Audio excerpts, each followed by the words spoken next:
State. Brent Johnson opened scoring for both teams, a defenseman from Ohio State. At 12:37 into the first period, the first goal of the game. He was followed by Aiden Hansen-Bukata, 16:28 into the first period, the second goal of the game on the power play after the tripping penalty from Adam Zunka, who was not in the lineup today. And then we had a little bit of a break from scoring the entire second period, and about 2 minutes into the third period when Maxwell Martin lit the lamp, the first and only for the Falcons, his first goal of the year, and in a Bowling Green uniform. Quite a very exciting young player for the Falcons, a freshman, finds himself in the lineup today on the first line. So that's how good Maxwell Martin has been playing. And then scoring was rounded off with Damian Carfagna, another defenseman for the Buckeyes, who lit the lamp in the third period. And that's how the game ended, 3 for Ohio State and 1 for the Falcons. But, Sam, against a Big Ten opponent, a 3-1 victory, or a 3-1 loss isn't really that bad.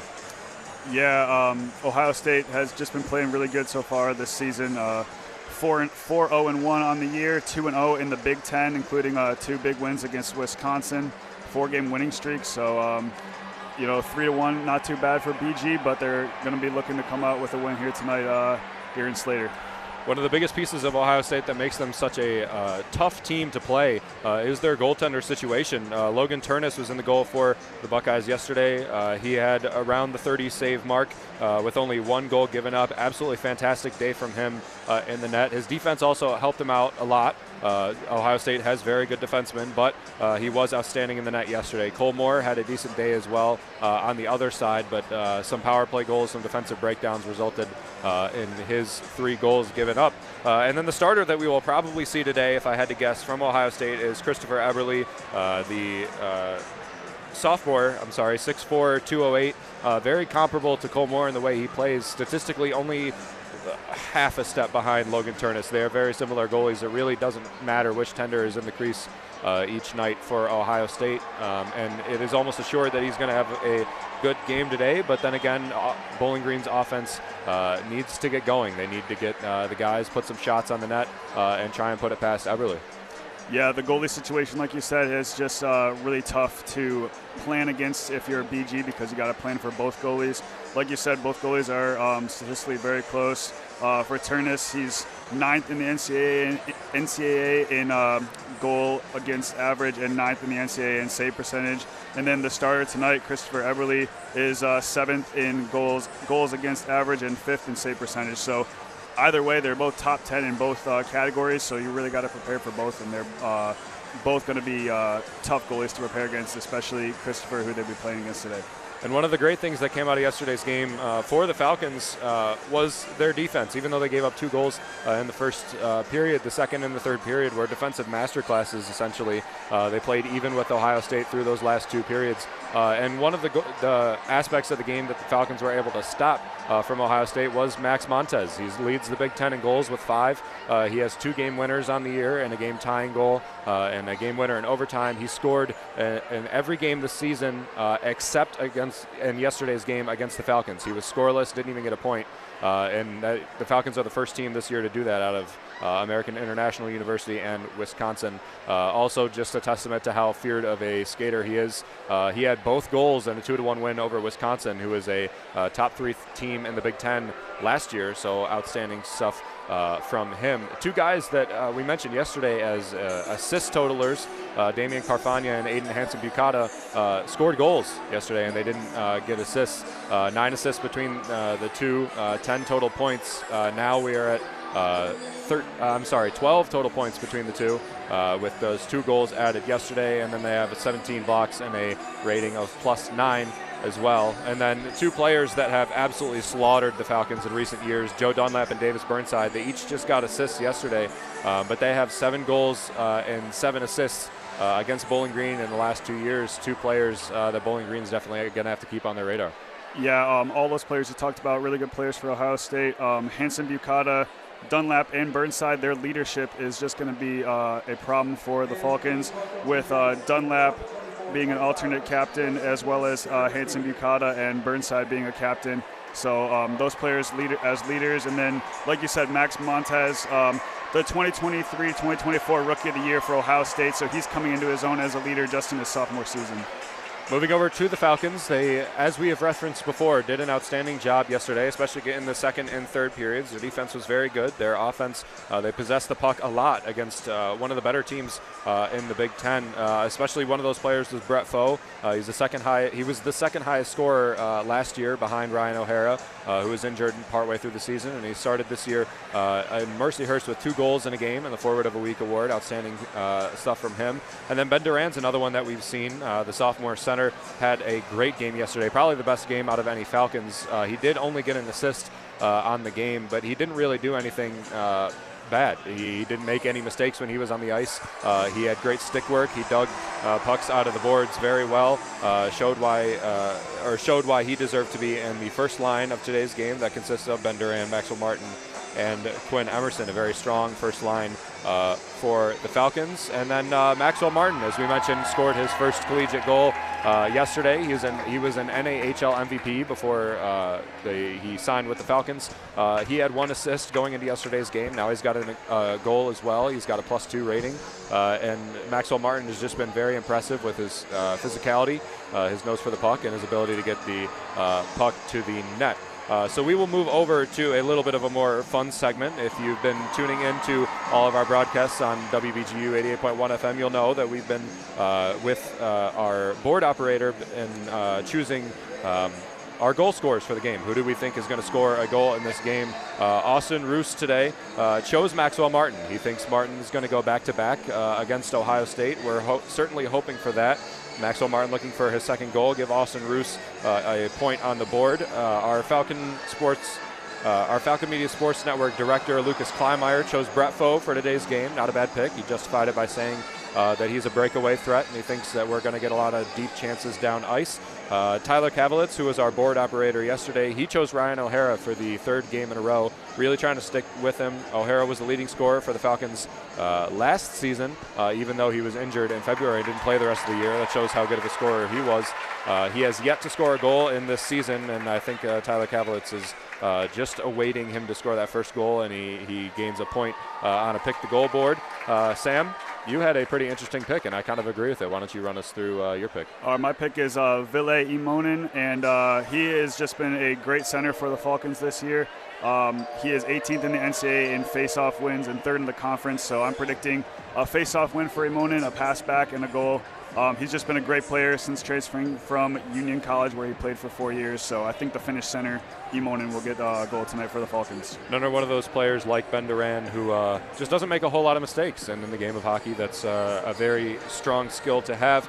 My pick, like it was yesterday, and for 3 games in a row, I'm going to pick Dalton Norris as my goal scorer. He's a sharpshooter. He's a defenseman that really likes to score. He does have a goal on the year, but he had one last year against Ohio State in the second game against Ohio State.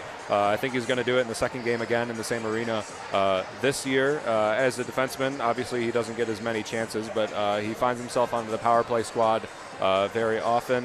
He does a very good job with the puck in his hands, and he's an offensive-minded defenseman, and I think he's got a very good chance at scoring a goal today. So with that, we will step aside real quick, and in just a few minutes, we'll bring you back for starting lineups and puck drop in the Slater Family Ice Arena. Amazing atmosphere. Should be an amazing game at WBGU 88.1 FM.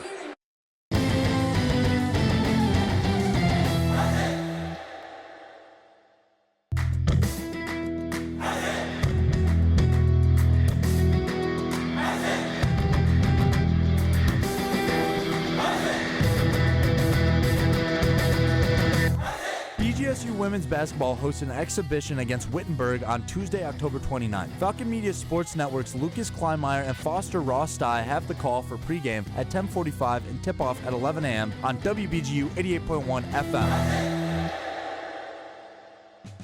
The morning show on WBGU FM is brought to you by the Bowling Green Chamber of Commerce. For more information, contact the morning show at themorningshow@bgchamber.net. Send them any program suggestions or information you might have. They are always looking for show ideas and guests.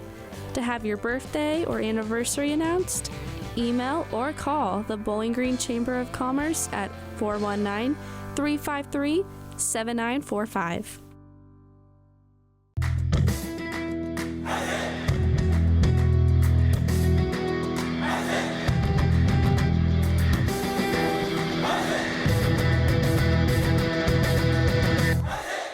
volleyball returns home to the Stroh Center on Friday, October 25th as the Falcons take on the Kent State Golden Flashes. Join Falcon Media Sports Network's Chaz McNeil and Andrew Smith on the call with pregame at 5:45 and first serve at 6 p.m. on Falcon Radio.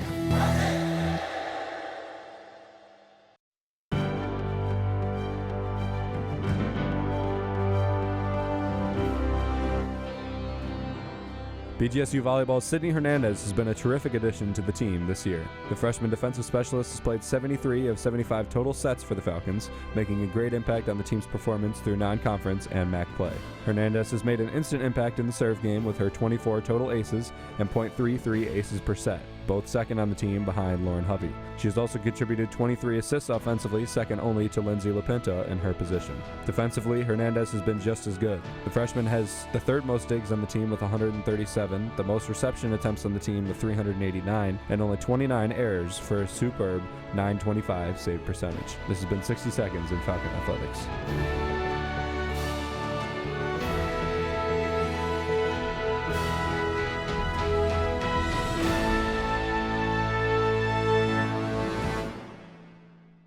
Complement your WBGU radio experience with additional content available online.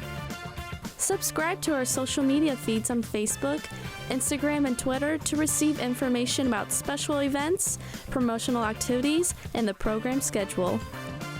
Stay connected with WBGU wherever you go and return to Radio Freedom. 88.1 FM WBGU Bowling Green, Ohio. There's so much more WBGU content available online through our social media profiles on Facebook, Instagram, and Twitter. Subscribe to our feeds to get the most up-to-date information about the program schedule, show hosts, and upcoming promotional events. Return to Radio Freedom with WBGU on 88.1 FM, Northwest Ohio's community radio station.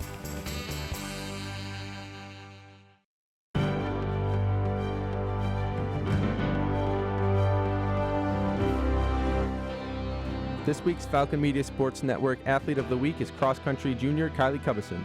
Covison led the Falcons to their second straight Falcon Invitational win, pacing the team and finishing second invitationally with a time of 20:52.2. Covison was one of 4 Falcons to finish top 10 in the 6K race.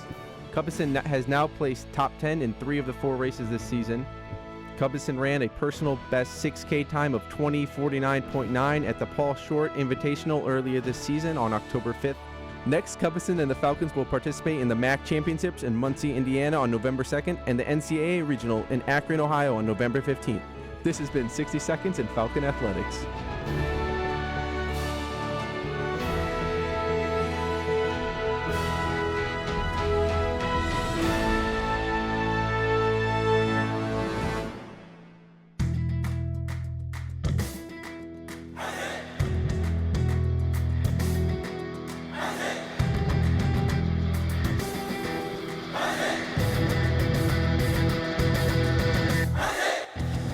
Hey, BGSU graduate Jason Jackson from the Miami Heat here. When I was a Falcon, there was BGRSO. Now it's Falcon Media Sports Network. Keep up with all BGSU sports news and action by following BG_FMSN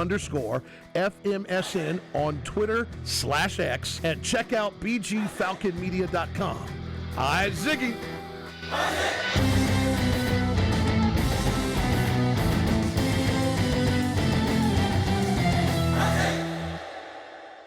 This is Northwest Ohio's community radio station, WBGU 88.1 FM.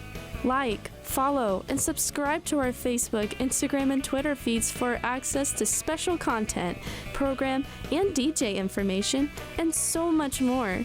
Return to Radio Freedom with the WBGU on 88.1 FM and online social media profiles. Thanks for listening to WBGU Bowling Green.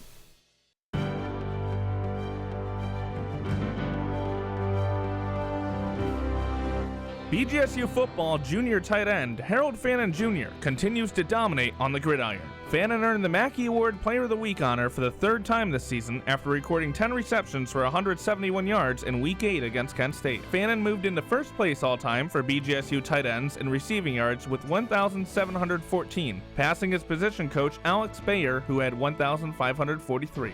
Fannin leads all tight ends nationally with 60 receptions, 873 receiving yards, 495 yards after catch, 42 first downs, 21 broken tackles, and 5 touchdowns. He has the highest overall Pro Football Focus grade of any player in the country at 97.4. This has been 60 Seconds in Falcon Athletics.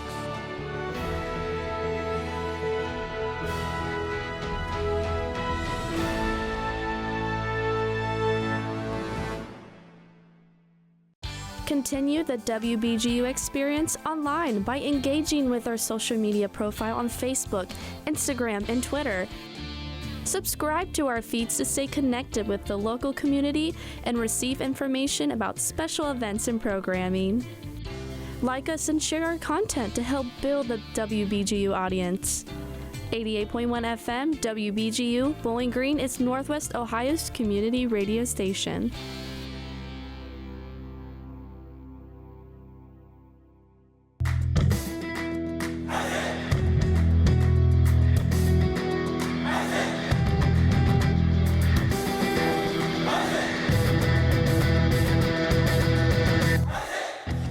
Falcon football travels to the Glass Bowl for the Battle of I-75 as they take on their rival, the Toledo Rockets. Join Falcon Media Sports Network Sean Connolly and Reese Patricus on the call with pregame at 3:15 and kickoff at 3:30, only on Falcon Radio. Be a part of the return to Radio Freedom on WBGU FM. WBGU offers sponsorship opportunities in the form of underwriting. Underwriting is an effective method of gaining exposure for your business in Northwest Ohio and helps us continue producing local content. For more information regarding underwriting sponsorship at WBGU, visit bgfalconmedia.com.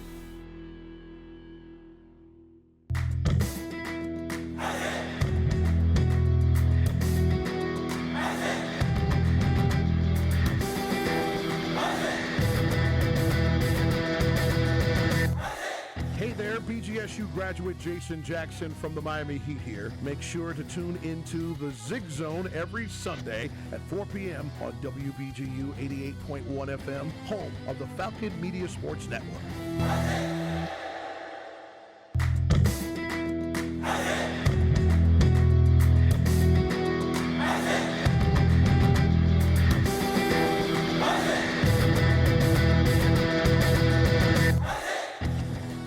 BGSU men's soccer plays their last MVC away match of the year against the Evansville Purple Aces on Friday, October 25th at 8 p.m. Check out the preview and recap for the match on bgfalconmedia.com.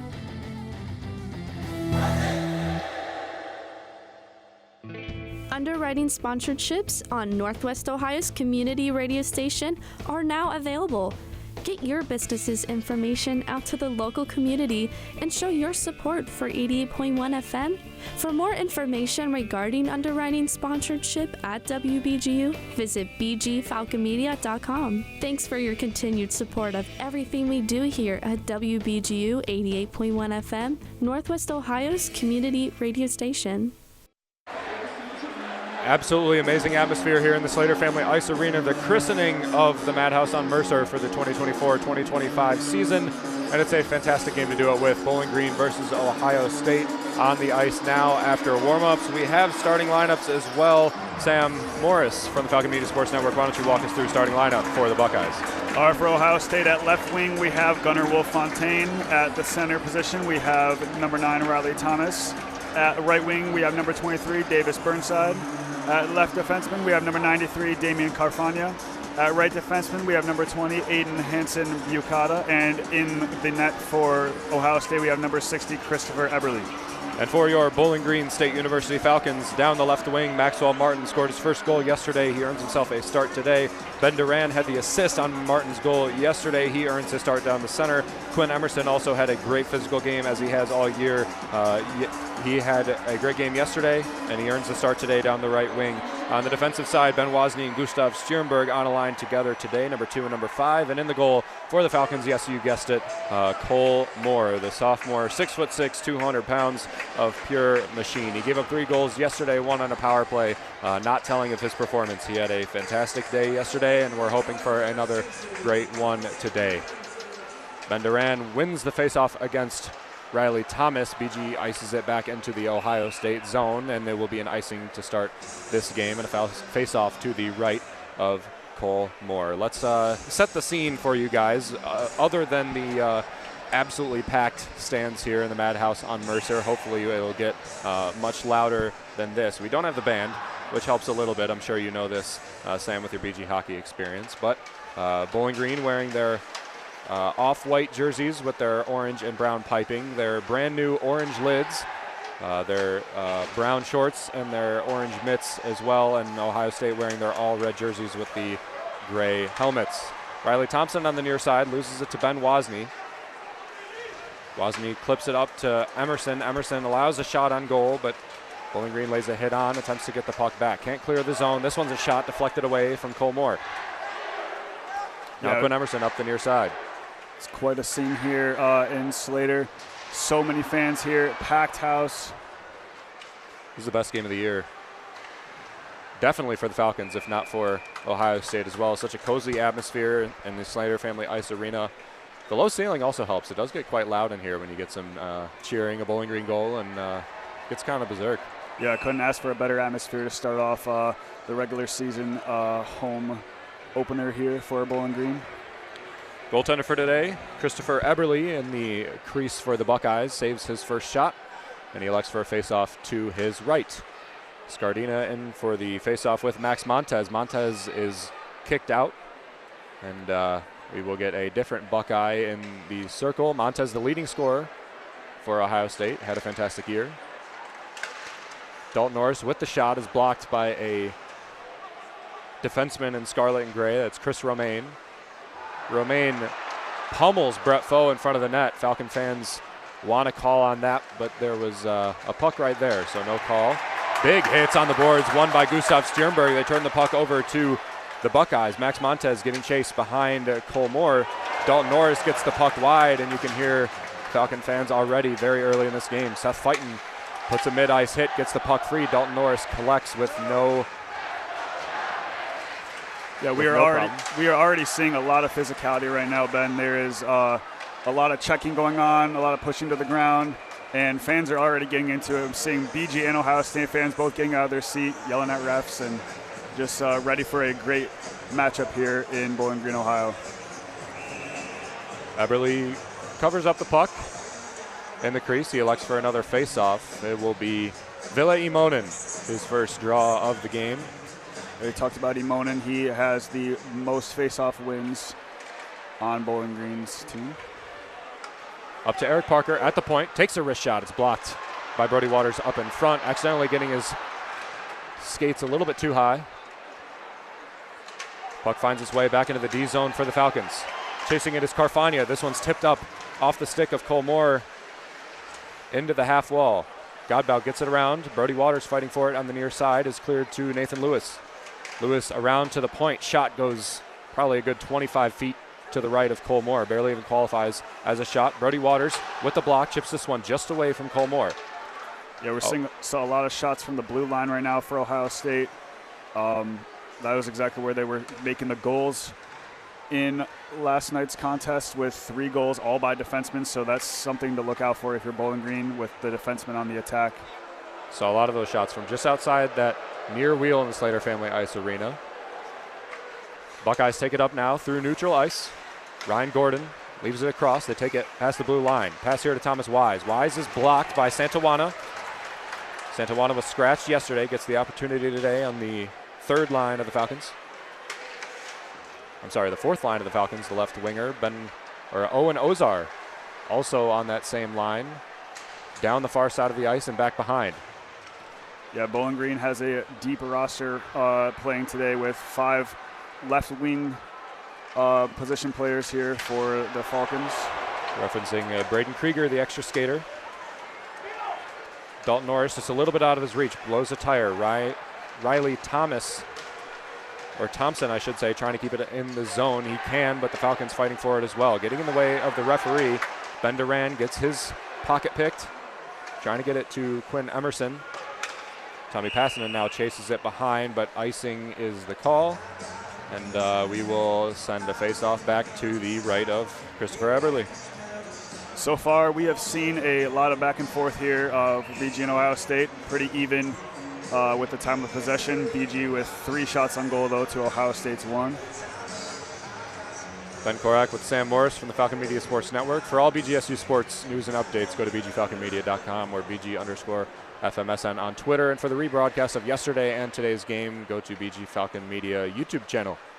Do some pretty good stuff. Highlight packages as well. You can check out the Toledo broadcast. Good outcome for the Falcons today. This one's a shot, and Eberle fails to cover it up. The Falcons still fighting for it on a scrum. They'll collect to Parker on the near side. This is a shot that goes just wide right. That was a shot by Martin. He has just been a breakthrough star so far for Bowling Green as a true freshman. Hoping to be what Max Montez was last year for Ohio State as their Rookie of the Year. Davis Burnside leaving it to Montez. Montez tries to get it through the zone, weasels it back. Shot way across. Emerson pressing into the boards. Fontaine loses it. They knock it back into their own D zone, so Ohio State has to go back and gather that one. BG hard hitting, trying to get the puck away. Ohio State gets it, but not after some bone-crushing hits on the half wall. Sternberg knocks it away. Montez collects on the near side, gets it over. It was a good centering pass, but it gets to no one. Ben Wozni up the ice to Fighton. Fighton leaves it for Brett Foe. Brett Foe up the middle into the neutral zone, stays on sides, rings it all the way around the horseshoe. Wozni centers the pass. No Falcon there to pick it up. So far, we've seen a lot of clean passes for Bowling Green. Not a lot of miscues and turning the puck over to Ohio State. Brent Johnson, a goal scorer yesterday, passes it in his own zone, way across to a forward, letting him take it in. Colmore leaves the net, tries to stop it, but the puck has too much mustard. O'Hara fighting for it, clears it all the way across. T.O. Wahlberg dumps it in the zone. Passanen looking to dig it out. He's checked into the boards. A whistle blows, and I think we're going to get a cross-checking penalty on Ohio State. Oh, T.O. Wahlberg. Ohio State, this will be their 15th penalty of the season. Second, may have been cross-checking. I couldn't see the call from the official, a CCHA official today, not a Big Ten as we saw yesterday. Nevertheless, first power play of the game for the Falcons. 2 minutes to T.O. Wahlberg. Yeah, penalties will be a big factor in tonight's contest, with Bowling Green having 5 called on them in last night. That was the most penalties that an opponent has had against Ohio State, something that probably definitely helped them out with that 3-1 victory. Maxwell Martin for the faceoff after Scardina is ejected from the faceoff circle. Ben Wozni looking to keep it in after the icing from Ohio State. And the Buckeyes will let the Falcons take this one up. BG hoping to capitalize here. First in the conference in power play goal conversions with a 26.7% conversion rate, 12th in the country.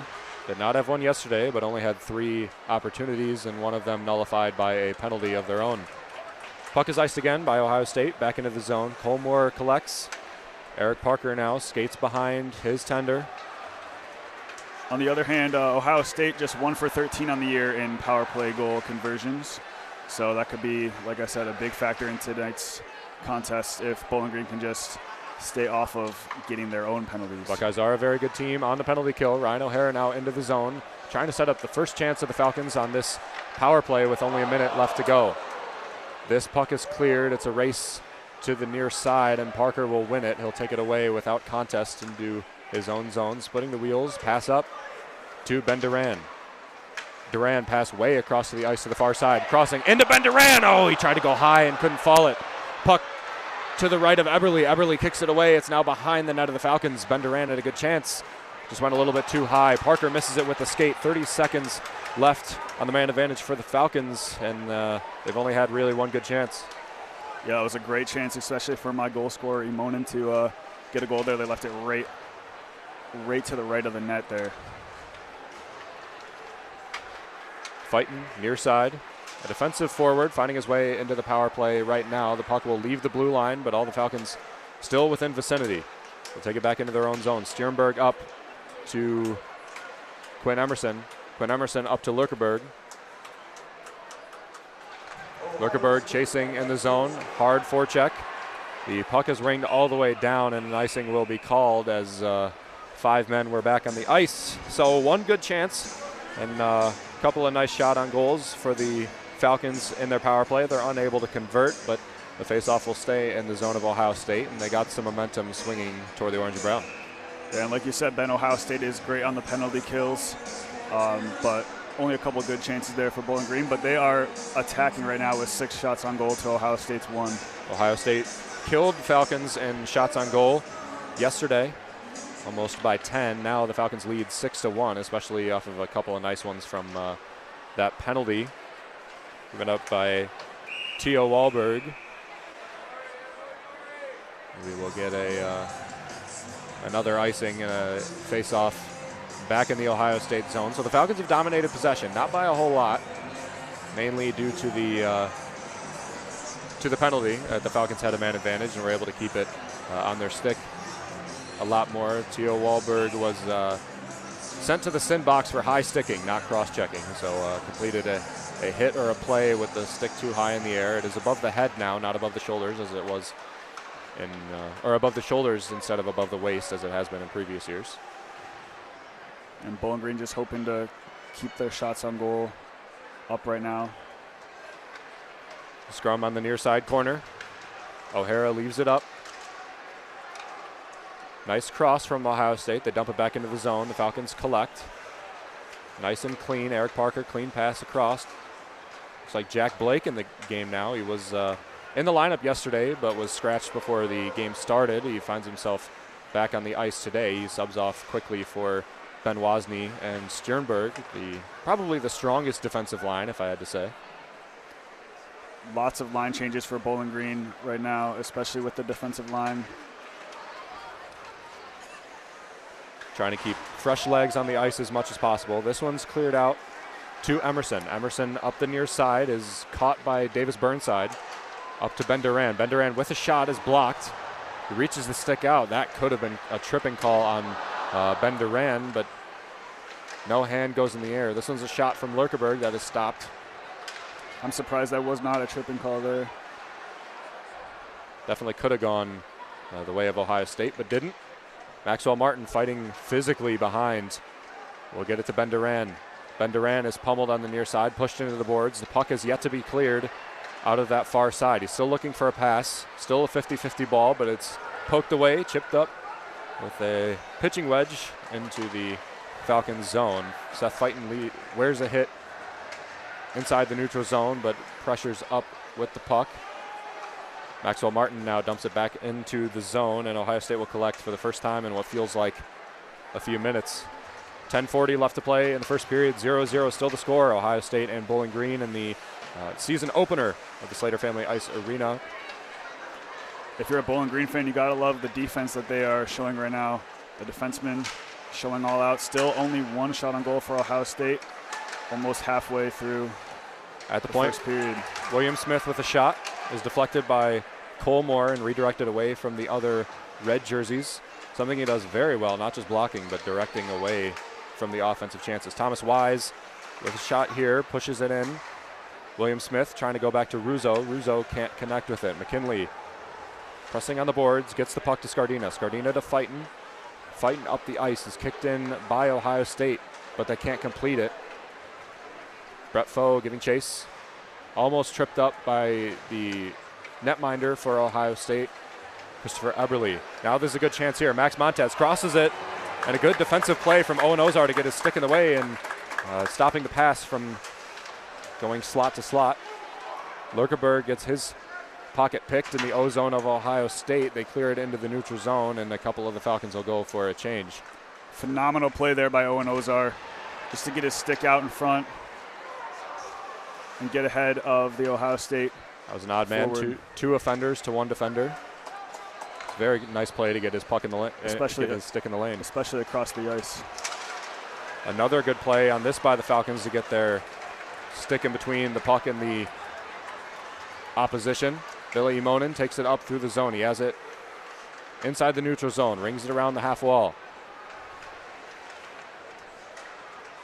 Falcons digging for it. Behind Eberle. Eberle gazing back. It's collected by Aiden Hansen-Bucata, who had a goal yesterday. One of the 3 defensemen to do so. This one is Sam Deckett. He gains the position, but the puck is cleared outside of the zone by the Falcons, and the Buckeyes will have to reset. Great check there by Breck McKinley against the far side. Turn the puck wall. over. Max Martin hits the ice, tries to keep the puck to the Falcons, and he can, but they'll collect it back in their own zone. Now they'll take it up with Ben Wozni, and then icing will be called on the Falcons. McKinley and the rest of the defensemen right now are being very physical. Sternberg leads the team in penalties, so that line has just been a very aggressive group for the Falcons this year. 6 shots on goal for BG, 3 shots on goal for Ohio State at the 8-10 mark. In the first period, score is still tied 0-0. Next stoppage of play, I'm sure, will be the media timeout. Riley Thompson in with Ben Duran, the starting centers for these 2 squads, to the right of Colmore. Thompson wins the faceoff. Burnside collects. That's Brent Johnson who takes it now. He takes it all the way in. A good chance, but Colmore covers up the goal. Great stop there by McKinley near the net. He has been playing great since coming on the ice. Riley Thompson crosses it to Brent Johnson. Brent Johnson fans on it. Oh, there was a good chance in an open net, but no Buckeye there, and a penalty will be called on somebody. It'll be a tripping. Just whether it'll be on a Falcon, and yes, it'll be on Ben Duran. So the Falcons, after the media timeout, will have a 2-minute penalty kill. We'll step aside real quick. 7:47 left to play in the first period. 0-0 the score between the Falcons and the Buckeyes. WBGU 88.1 FM.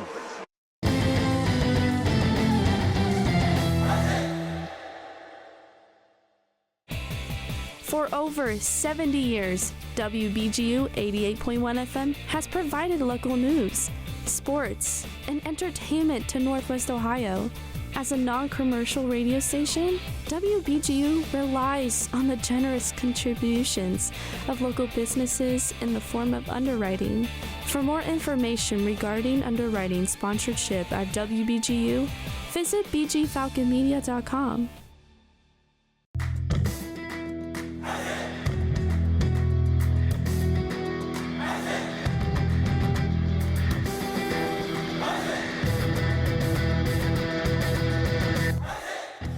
BGSU graduate Jason Jackson from the Miami Heat here. Make sure to tune into the Zig Zone every Sunday at 4 p.m. on WBGU 88.1 FM, home of the Falcon Media Sports Network.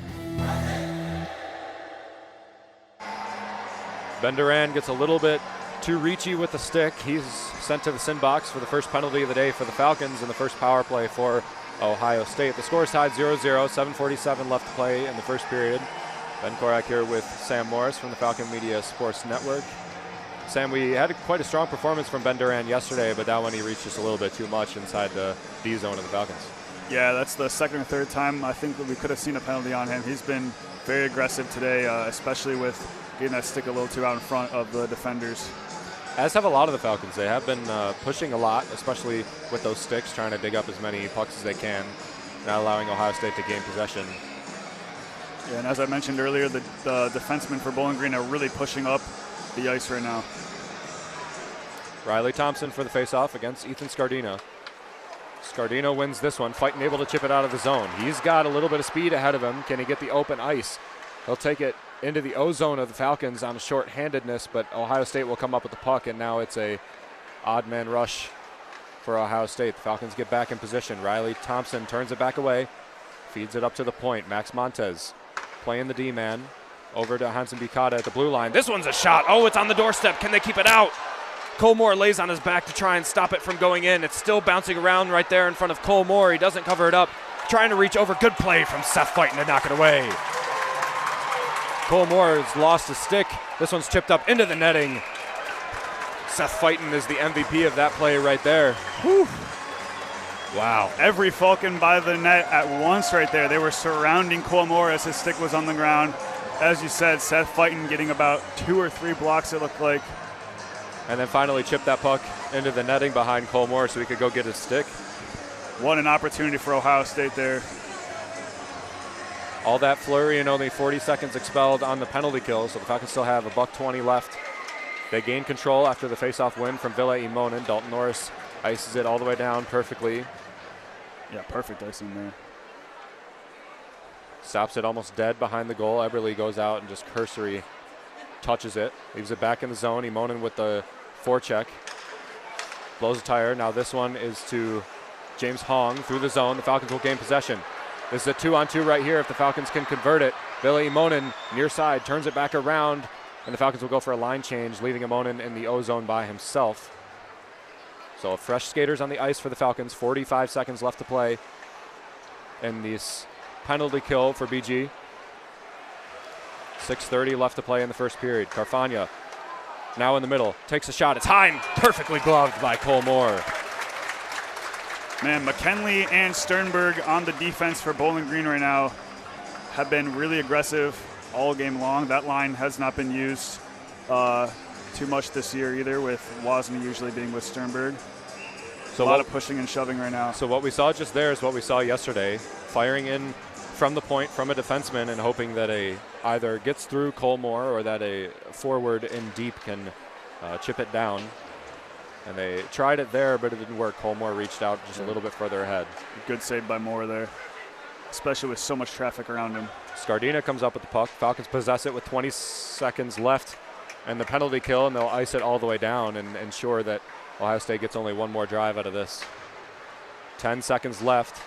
Ohio State just now entering in the zone. Ben Duran ready to come out. Big hit on Riley Thompson to get the puck back to the orange and brown. Dalton Norris with the puck.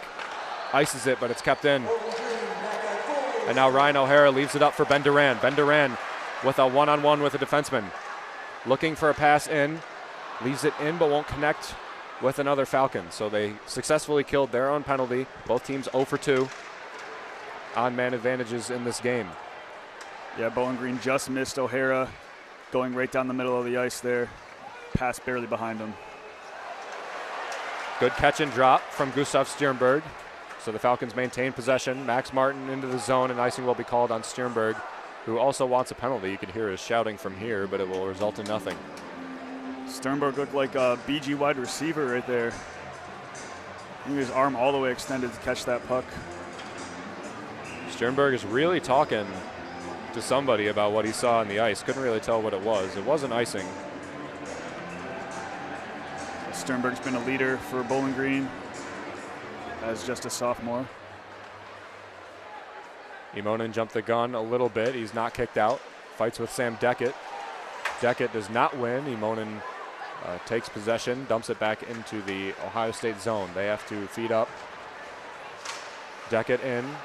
Jack Blake wins the joust there. And the Falcons will go for a line change after their icing penalty that they're not allowed to change on. Owen Ozar with a good chance. Centering pass. Did he tip it in? No, he couldn't. Brandon Santawana with a flurry tried to bat it out of the air, and Eberle made a good play. Oh, and pushing from Nathan Lewis onto Johannes Lurkeberg. It looked like Lurkeberg was just surrounded by almost every Ohio State player right there, almost a 5-on-1. Maybe ice the goalie just a little bit.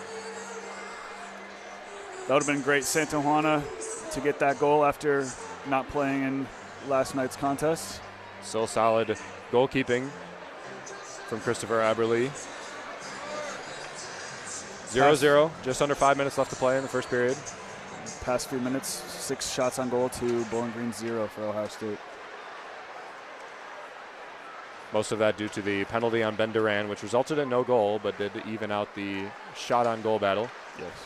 Falcons bullying in the O-zone. Now Ohio State comes up with it. They take it in through the zone. The dump and go. Eric Parker goes for the body of Thompson. He seals him off. Now Ohio State will get control of the puck.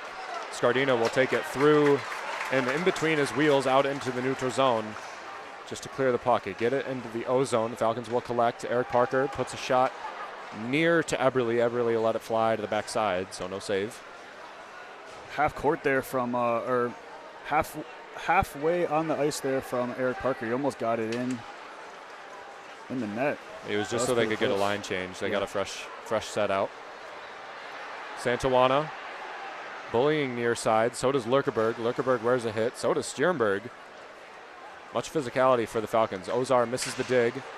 It's dropped outside of the zone. This is a one-on-one for Jake Rossi. Rossi with the toe drag, and he can't collect it. Sternberg again with great defense by the Falcons in Ohio State's offensive zone. Santawana chips it out of the zone. Ohio State's turned back away into the neutral zone. Not a whole lot of offensive chances for Ohio State without the man advantage that they had just a few moments ago. This one is chipped in, up in the air. Colmore bats it away with the stick high. Brings it all the way back around. Sternberg back to Wozni. Weird bounce off the boards. That was weird. Wozni will get it out of the zone. Looked like it might have just hit the gate. Yeah. Sternberg near side. Waters to Imonen. Imonen into the zone. Waters racing to the puck. Brent Johnson wears a hit against the boards, gets it away to his own team. James Hong across through the neutral zone. Passing it up in the air. Discs it back into neutral. A lot of neutral zone play that we've seen from the Falcons and the Buckeyes. Carfagna's pressed in. Waters looking to get out of the neutral zone. Carfagna again pushes and now climbs into the bench for a line change. Puck clears back to Eric Parker and the Falcons. Greg McKinley. Lots of back and forth here in the neutral zone. Back to Parker. Emerson with some open ice in front of him. He's pushed. Digs the puck out. Clears to Maxwell Martin. The whistle blows. And couldn't tell what the call was. And maybe a high sticking on a Falcon.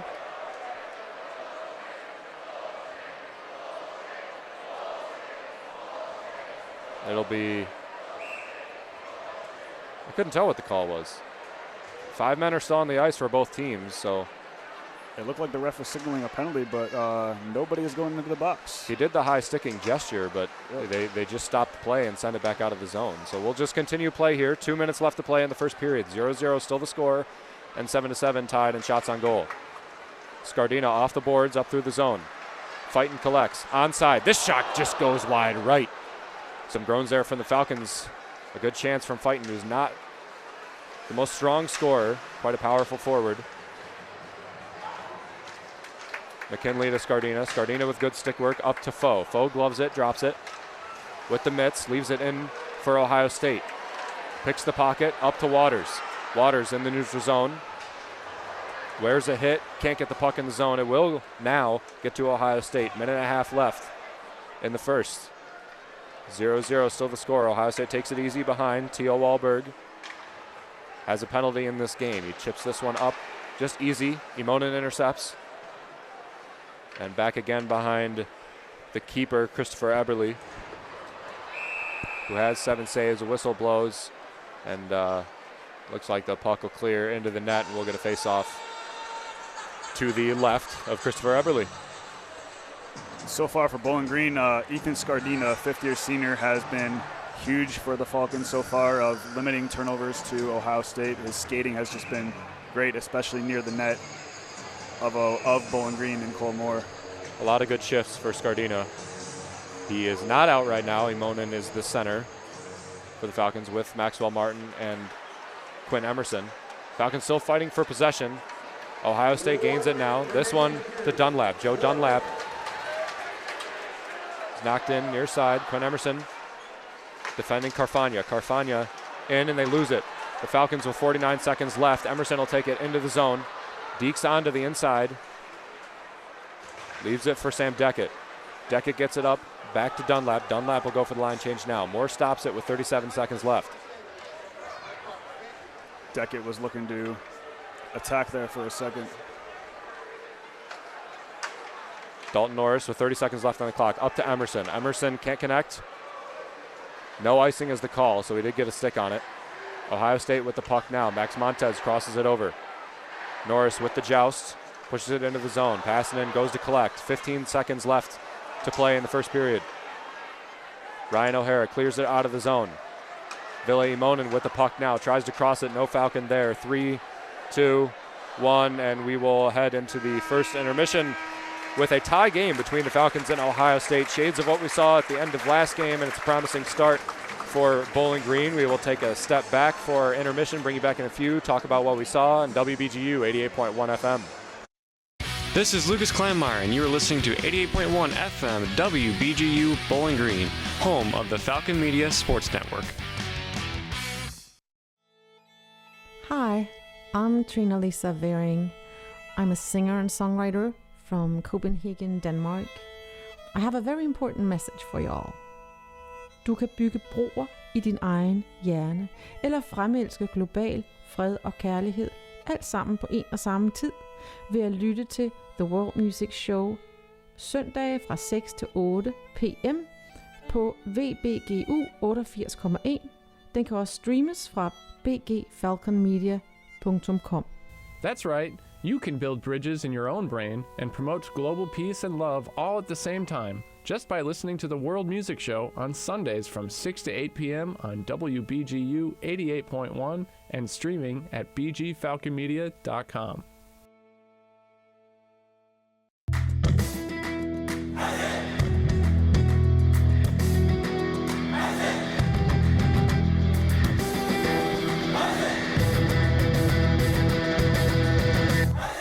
Falcon Hockey heads down to Columbus to battle Ohio State on Friday, October 25th. Join Falcon Media Sports Network's Ben Korak and Holden Ruck for pregame at 6:45 and puck drop at 7 p.m. on WBGU 88.1 FM.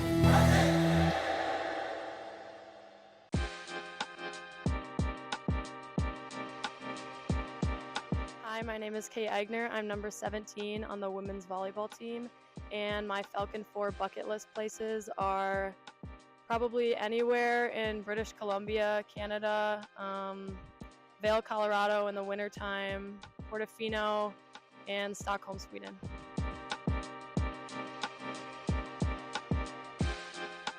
BG Authors is a campus organization dedicated to highlighting authors connected to the university.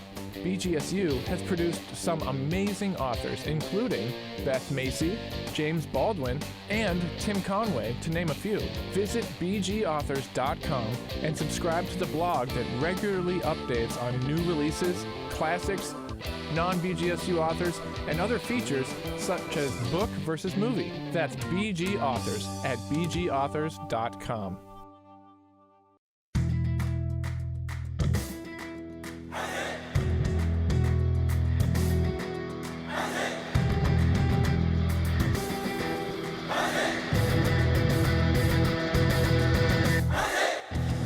Hey, BGSU graduate Jason Jackson from the Miami Heat here. When I was a Falcon, there was BGRSO. Now it's Falcon Media Sports Network. Keep up with all BGSU sports news and action by following BG_FMSN on Twitter/X and check out BGFalconmedia.com. Hi, Ziggy.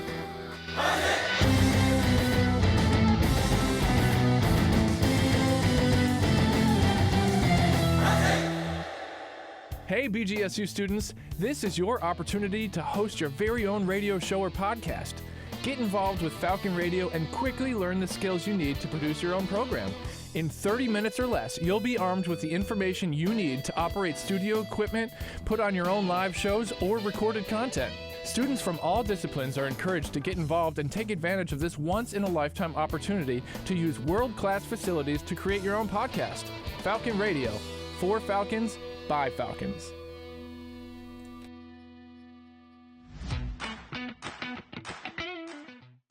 Hello, Falcons. I'm Dontrez Brown. I play defensive line here, and my Falcon 4 favorite TV shows is SpongeBob, Regular Show, Adventure Time, and iCarly. I like SpongeBob because, just growing up, just seeing it on TV, it just made me laugh, and it still makes me laugh today. Adventure Time and Regular Show is kind of a mix. They just always have me laughing. And then iCarly, Sam Puckett is super funny. So go Falcons. If you're in need of affordable housing in Bowling Green, Falcon Media has got you covered with apartmentsforrentbowlinggreen.com. This website provides an interactive way to search for apartments, townhomes, and houses for rent in Bowling Green.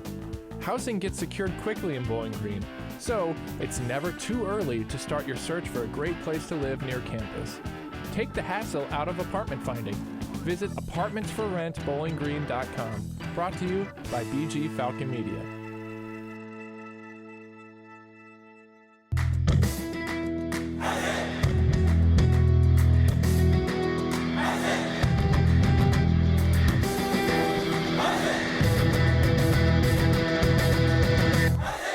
BGSU Hockey welcomes the Ohio State Buckeyes into the Slater Family Ice Arena on Saturday, October 26th. Join Falcon Media Sports Network's Ben Korak and Sam Morris at 7:15 for pregame and 7:30 for puck drop, only on WBGU 88.1 FM.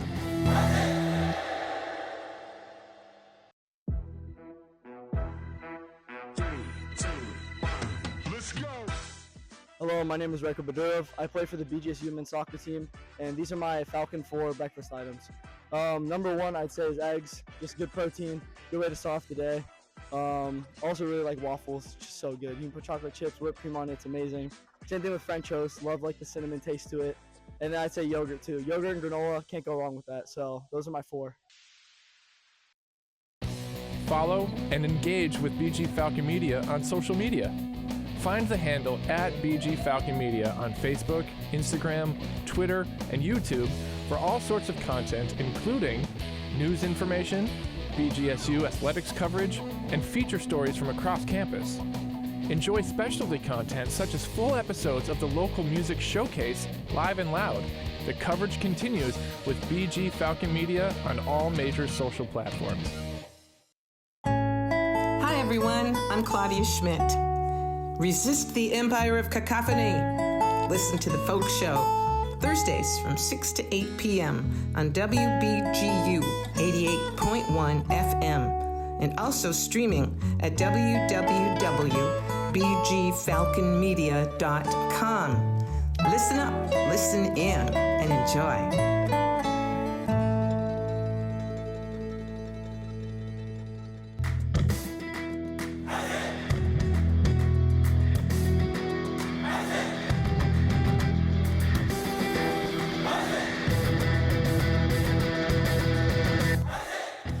BGSU graduate Jason Jackson from the Miami Heat here. Make sure to tune into the Zig Zone every Sunday at 4 p.m. on WBGU 88.1 FM, home of the Falcon Media Sports Network.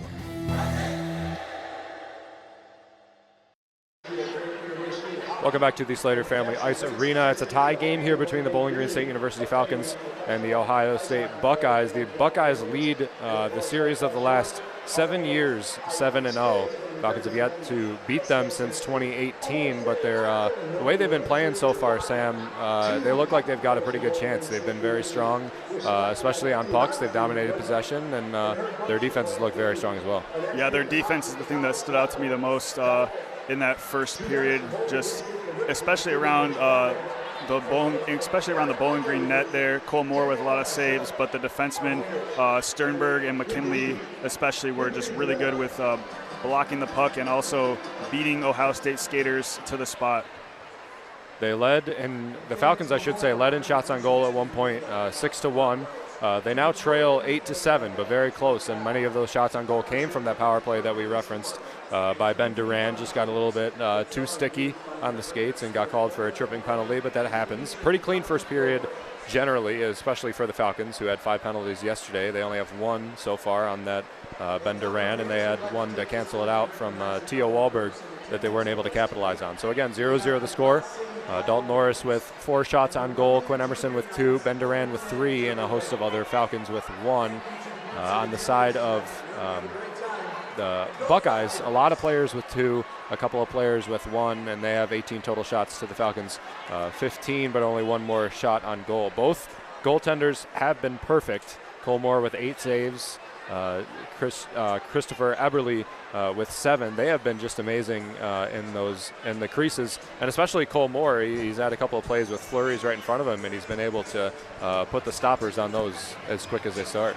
Yeah, he's been unfazed so far in this matchup with Ohio State. And like you said, especially that one flurry where it was probably around 20, 30 seconds of Ohio State skaters right around the net, and Bowling Green kind of made a semicircle wall around him to stop it. That was a crazy play. And I talked about him at the end of the first period, but Ethan Scardina has been exceptional for the Falcons right now, and he's just been a really good leader for their team this whole year. So we see a lot of that out of Willie. The play without the puck is very key for him, and we're seeing this to start this game in the first period, and then the last 2 periods of last game. High defense, a lot of digging off of the boards and off the half wall. A lot of one face-offs. The Falcons are leading in face-offs 10-6, going to show that they are strong in face-offs. Simonin is yet to lose. He's 4-0. Scardina is 4-2, and Ben Duran, who got the start today, is 2-3, but he's got more. And they've just been very strong. So Sam, going into this second period, or the Falcons had a very strong one yesterday. What do you want the Falcons to change up a little bit, and what do you want them to keep doing? Well, first of all, what they should keep doing is keep winning faceoffs like you were just talking about. Imonen leads the team in faceoff wins, and that has just been helping them get the puck, obviously, to start off with, and continue to have it in their offensive zone. So winning faceoffs is huge. The defensemen keep playing good defense, and to keep attacking the Ohio State offensive zone, I think will also be huge, and something that Bowling Green, I think, could improve upon in the second period is just kind of their passing, like clean passes, because they've had a couple turnovers to Ohio State players, but they've been a little behind or a little in front of Bowling Green skaters. So that's just a little bit of a nitpicking thing there. But it looked great in the beginning of the period, but towards the end, their passing was a little spotty. So we'll see if they can clean that up here in the second period. And also, as always, stay out of the penalty box. Make sure that you're playing even strength or a man up almost all the time, and give yourself the best chance to score. This is they are 0-7 against Ohio State in their last 7 matchups. They lost yesterday.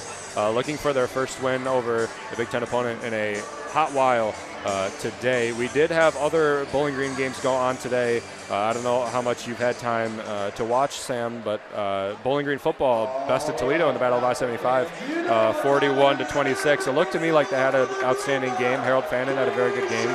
Bazelak was very strong, and the defense was really the key for the Falcons today. Yeah, that was awesome, especially with scoring 41 points of their own on a very good UT defense. So Bowling Green is alive and well right now, and they're just ready for their Bowling Green athletics here in Slater. Volleyball also had a game at 5:30 that the Falcons won in 3 sets against Kent State. So they had a 6-set sweep over 2 matches against Kent State this weekend. They head into Oxford and Miami of Ohio next week, Friday and Saturday. Chaz McNeil will have the call both of those days on this same channel, WBGU 88.1 FM. So we will step aside real quick. Once again, when we bring you back in about 3 minutes, we'll have puck drop of the second period. Score tied 0-0 between the Falcons and the Buckeyes. WBGU 88.1 FM.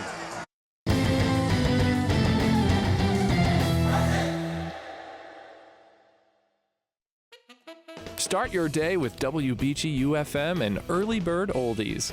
Tune into Northwest Ohio's community radio station weekdays from 4 to 6 a.m. for classic hit music from decades past. Enjoy all the golden oldies you remember, and stick around for local community news and entertainment with The Morning Show. Early Bird Oldies, broadcast weekdays from 4 to 6 a.m. on Northwest Ohio's community radio station.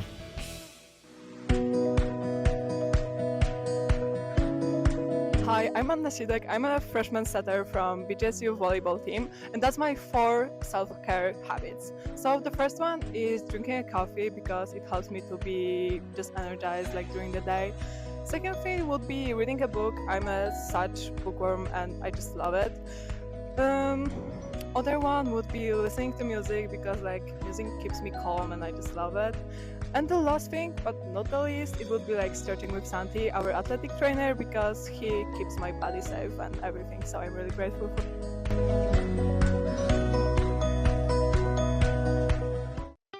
Wake up and get going with the music you know and love. Early Bird Oldies broadcasts weekdays from 4 to 6 a.m. and plays all the tunes you remember. Find WBGU on the bottom of the dial at 88.1 FM or streaming worldwide on bgfalconmedia.com. Early Bird Oldies will put a smile on your face and make you tap your feet. And it's only on WBGU, Northwest Ohio's community radio station.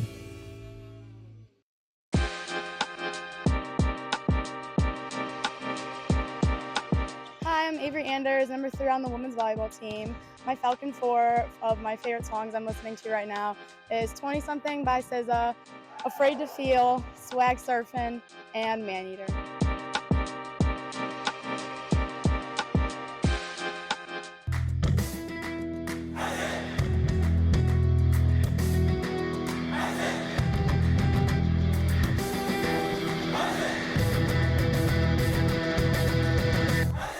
Hey there, BGSU graduate Jason Jackson from the Miami Heat here. Make sure to tune into the Zig Zone every Sunday at 4 p.m. on WBGU 88.1 FM, home of the Falcon Media Sports Network. Strong first period for the Falcons in the Slater Family Ice Arena, the home opener of the 2024-2025 season. They look to continue their strength into the second period as we are just closing out intermission. Ben Korak with Sam Morris from the Falcon Media Sports Network for the rebroadcast of today's game and yesterday's game as well, if you want to listen to the Falcons' 3-1 loss in the Value City Arena in Columbus yesterday. Go to the BG Falcon Media YouTube channel, and to read our articles and all other BGSU sports news and updates, go to bgfalconmedia.com or BG_FMSN on Twitter. You know, Sam, you had a hot take a second ago. Your goal pick for today, Ville Imonen, you said he's going to score a goal in the second period. Yeah, he's scoring in the second period. I can feel it right now. I think we're going to have a little bit of an extra excited spurt there if he does. Yep. My goal pick for today, Dalton Norris, Lucas Kleinmeyer, our Falcon Media Sports Network director, Brett Foe, Tyler Kavlitz, our production director, chose Ryan O'Hara, and our board operator today, Austin Roos, Maxwell Martin. He could be out celebrating the Battle of I-75 win over Toledo today, but instead he's helping us, so we thank him immensely for his time. Although he is sitting in the booth in the Cooling Center wearing a Squidward costume, which is, I think, hilarious. Plankton. Plankton. Is it Plankton? Okay, Plankton. So we got that right. That's even more hilarious.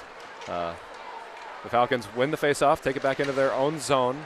Quinn Emerson giving chase. They have switched sides, so the Falcons is striking right to left across your radio dial. The puck is cleared out into the neutral zone. Free rein for Ben Duran, who leaves it in. He's the first one to the puck. He's pressed up by McBrayer. McBrayer across to Maxwell Martin. Martin fighting for it with Davis Burnside. Burnside turns it back into Maxwell Martin. A little bit of miscommunication with him and one of his other defensemen. It's chipped up, gloved by Eric Parker, but out of the zone, so he's got to take it back. Lots of checking to start off this second period for Ohio State. Puck hits Breck McKinley, and he skates right to the bench, so we're hoping he's okay. A little bit of agony from him as he wears the puck. Brody Waters chips it back. Oh, just a little bit too far. He had some open ice in front of him on that pass. Now the Falcons into the zone. Good pass here. The shot is deflected by Eberle. Good chance from Brody Waters, seeking his 4th goal of the season. Brett Foe now pushing in. Again with Waters. Foe forehands it through. Waters kicks it over to the middle. Oh, Scardina got a little bit high sticky there. They have been calling stick penalties today. They called a tripping, they called a high sticking. So you got to be careful with how much you're reaching. Ohio State now takes it into the zone. Joe Dunlap. The shot goes way high, 6'6" Cole Moore, and it goes over his head. Absolutely vicious hit there by Scardino.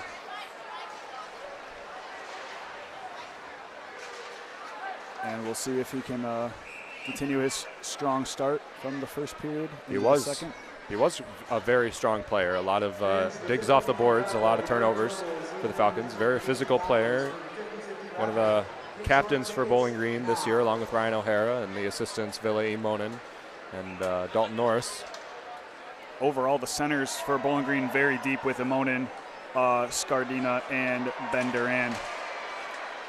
3 great players for Bowling Green, all playing the same position. Pass up for Ohio State. Sternberg was going for the body, even though he could have intercepted the puck.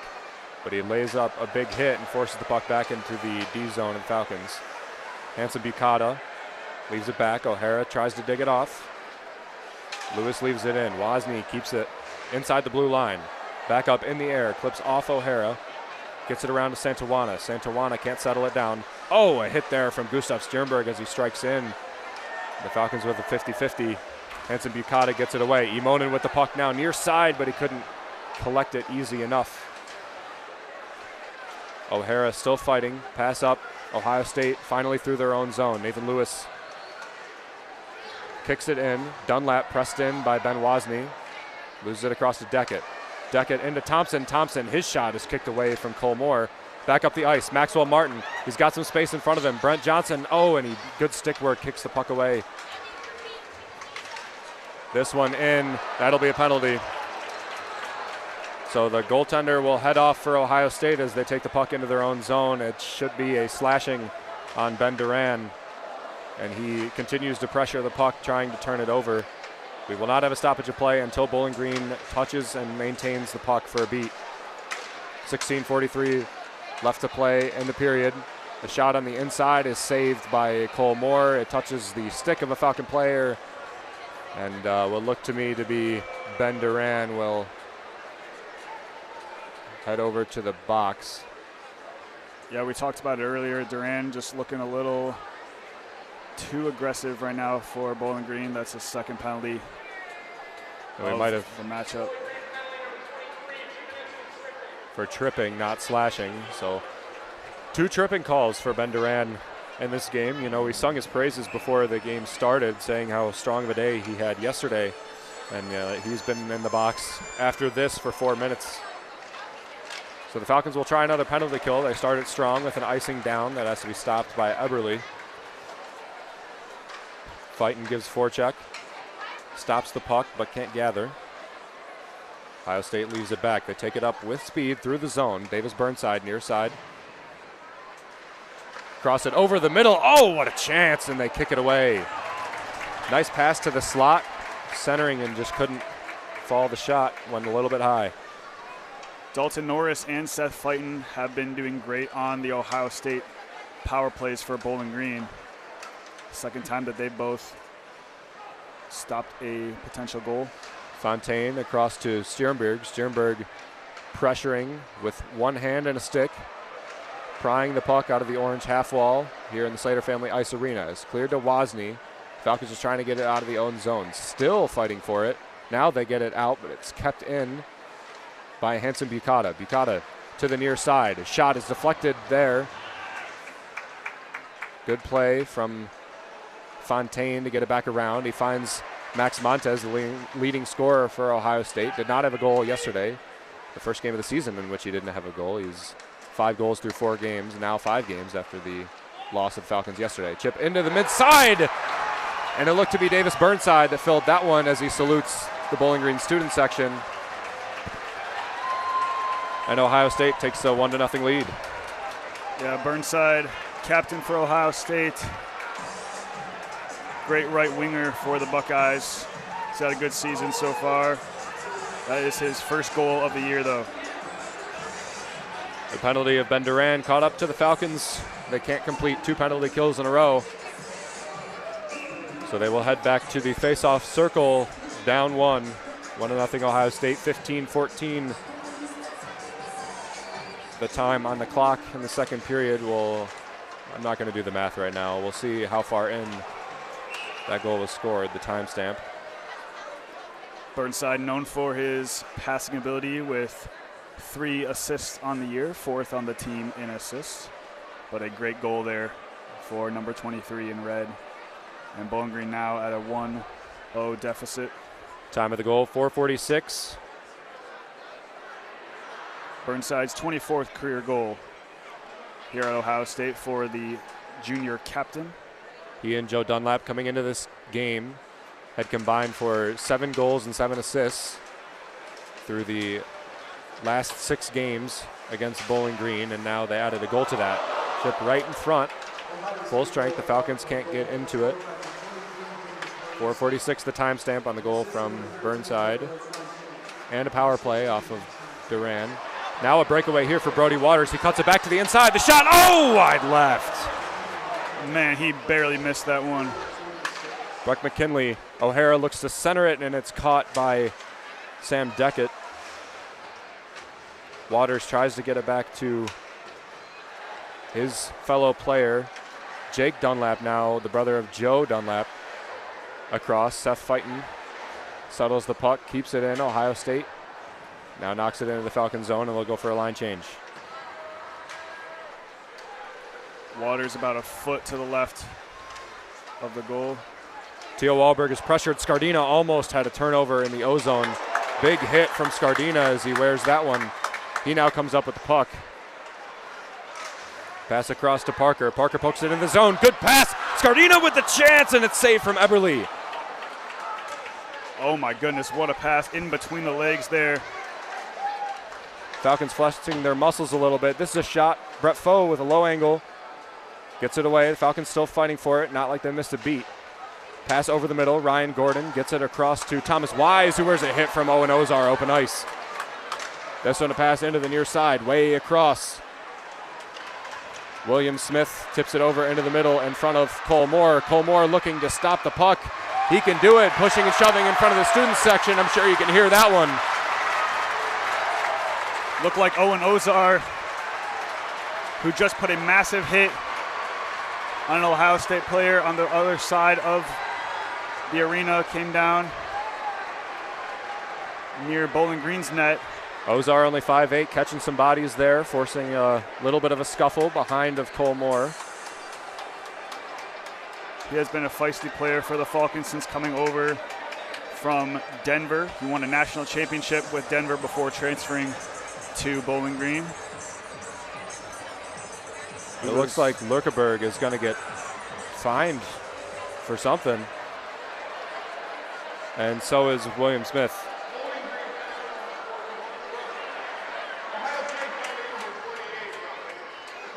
So 2 players for roughing, Johannes Lurkeberg and William Smith.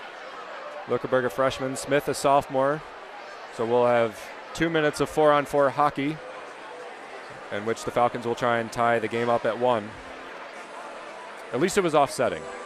Yeah, that's crucial, especially after just giving up first goal of the game. Initially, Lurkeberg was the only one heading to the sin box, but then Smith went with him, and they must have been the ones that originally got tangled up behind Cole Moore. Surprised Ozar and whoever he was fighting with have not gotten a penalty yet. They're still figuring some things out, though, the refs. Lurkeberg was probably in the middle of that pile. Falcons still need 2 more players. Scardina and O'Hara will be sent out. O'Hara's a name we haven't called too much, so hoping to see him get the goal pick of into the action. Tyler Kavelitz for today. The faceoff will be to the right of Cole Moore, so in the Ohio State favored part of the zone. Scardina for the faceoff. He'll win it back to Sternberg. Sternberg quick across to Ben Wozni. Wozni up through the zone, leaves it in for himself, actually. Let's get it all across the boards now. Hanson Bukata pressuring Wozni. Wozni has to turn it over. Bukata turns it back around. Nathan McBrayer now up to Burnside. Burnside has the goal in this game, a slapper on the centering pass. Now Carfagna takes it back into the zone. Minute 30 left in the power play, 4-on-4 hockey. Crowd has considerably quieted down since the Ohio State goal. Hanson Bukata again behind, had a goal yesterday, again with his line mate, Damien Carfagna. The second and the third goal. This one's across into the middle to Joe Dunlap. Dunlap can't fall the shot. BG takes it behind their own goal, now takes it out. Getting pressured. Ohio State picks his pocket. Joe Dunlap gets it across to Max Montez. Montez near side, looking for a pass. Wide open in front of the goal is Joe Dunlap. The Falcons thankfully take the puck away. Quinn Emerson back around. So is Sternberg on the backhand. Eric Parker out to McBrayer. McBrayer to Montez. Montez keeps it just in the zone. The shot is blocked from Sternberg, perfectly placed. Montez turns it back around, gives it to Brent Johnson. Brent Johnson with the shot just wide, diving out into Cole Moore. The whistle blows as it hits into the net. And Moore's legs just taken out from underneath him as an Ohio State player was pushed. Are hoping he is okay. One of the Ohio State players laid out to try and follow that pass that skated across the crease. The puck was tipped up, so it didn't have a chance to go in, but he barreled right into Cole Moore. Looks like it was McBrayer there for Ohio State. 27 seconds left in 4-on-4 hockey. Then Johannes Lurkeberg and William Smith will exit the box, and we'll have 5-on-5 once again. So still a goal will technically be even strength. Lurkeberg is a true freshman from Norway. This one a quick shot, saved by Cole Moore. Falcons gather, take it back around. Dalton Norris with the puck now. Good off the boards to Ville Imonen. Imonen to Brett Foe. Brett Foe with some speed. The shot is blocked from Damien Carfagna. Carfagna gets it to T.O. Wahlberg. Wahlberg now up through the ice. Max Montez with some ice in front of him. The pass goes to him now. Near side. The shot is deflected by the Falcons. Goes wide right. Full strength for both teams. The Falcons possess the puck, so they have the advantage. Lurkeberg will stay out on the ice. Hits him. He wins into the offensive zone against the rest of the Buckeyes. Gets it back out. Breck McKinley now playing defense as it's to turn over to Ryan Gordon. McKinley's been all over the ice today for Bowling Green. Nice. Small in stature, but still a very good defenseman. Quite fast. This is a slap shot near side from Tommy Passanen. I'm sorry, that's Brody Waters, and the goal comes off its hinges. Hansen Bukata just trying to go after Santa Juana there down the ice, and he just completely slipped into the goal, pushed it all the way back to the back wall. Tough slap shot. Lurkeberg looked like he got his skate inside the skate of Russo, and he went sliding into the net and dislodged it. No penalties or enforcement will come of it, except the face-off to the left of Christopher Eberle. Face-off one, Hansen Bukata ices it all the way down, and a whistle will blow, and you'll get a face-off in the same spot. Yeah, that's got to hurt. Just completely took the goal off the ice, went flying there. Davis Burnside, the goal for Ohio State, the 4:46 mark into the second period. We have 10:48 left on the clock. 1-0 is the score. Gunnar Wolf Fontaine and Max Montez the assists. Montez Falcons in. Here's a wrist shot that is deflected from Eric Parker. Pass over to the middle to Brett Foe, but it never gets to him because it's intercepted from Gunnar Wolf Fontaine. Scardina and Foe fighting for it. A lot of pushing and shoving, a lot of stick work going in there. Tough to see. Apparently the referee can still see the puck, although we can't. They try and kick it out in any means possible. They're still fighting for it. Now it'll get out to Ohio State. They have a 3-on-3 rush. Good play by Scardina to gain the inside, and he forces the puck away. Crossing it over the middle, and a good bump. A penalty is going to be assessed to the Falcons, but they might have saved the goal. In the meantime, it hits a Falcon stick, and I believe a Falcon defenseman is going to head to the box for two. Yeah, still a crucial play there, even though he got the penalty. Oh, it's Scardina. Would have been almost a for sure goal there for Ohio State. It's right on the doorstep. Might be a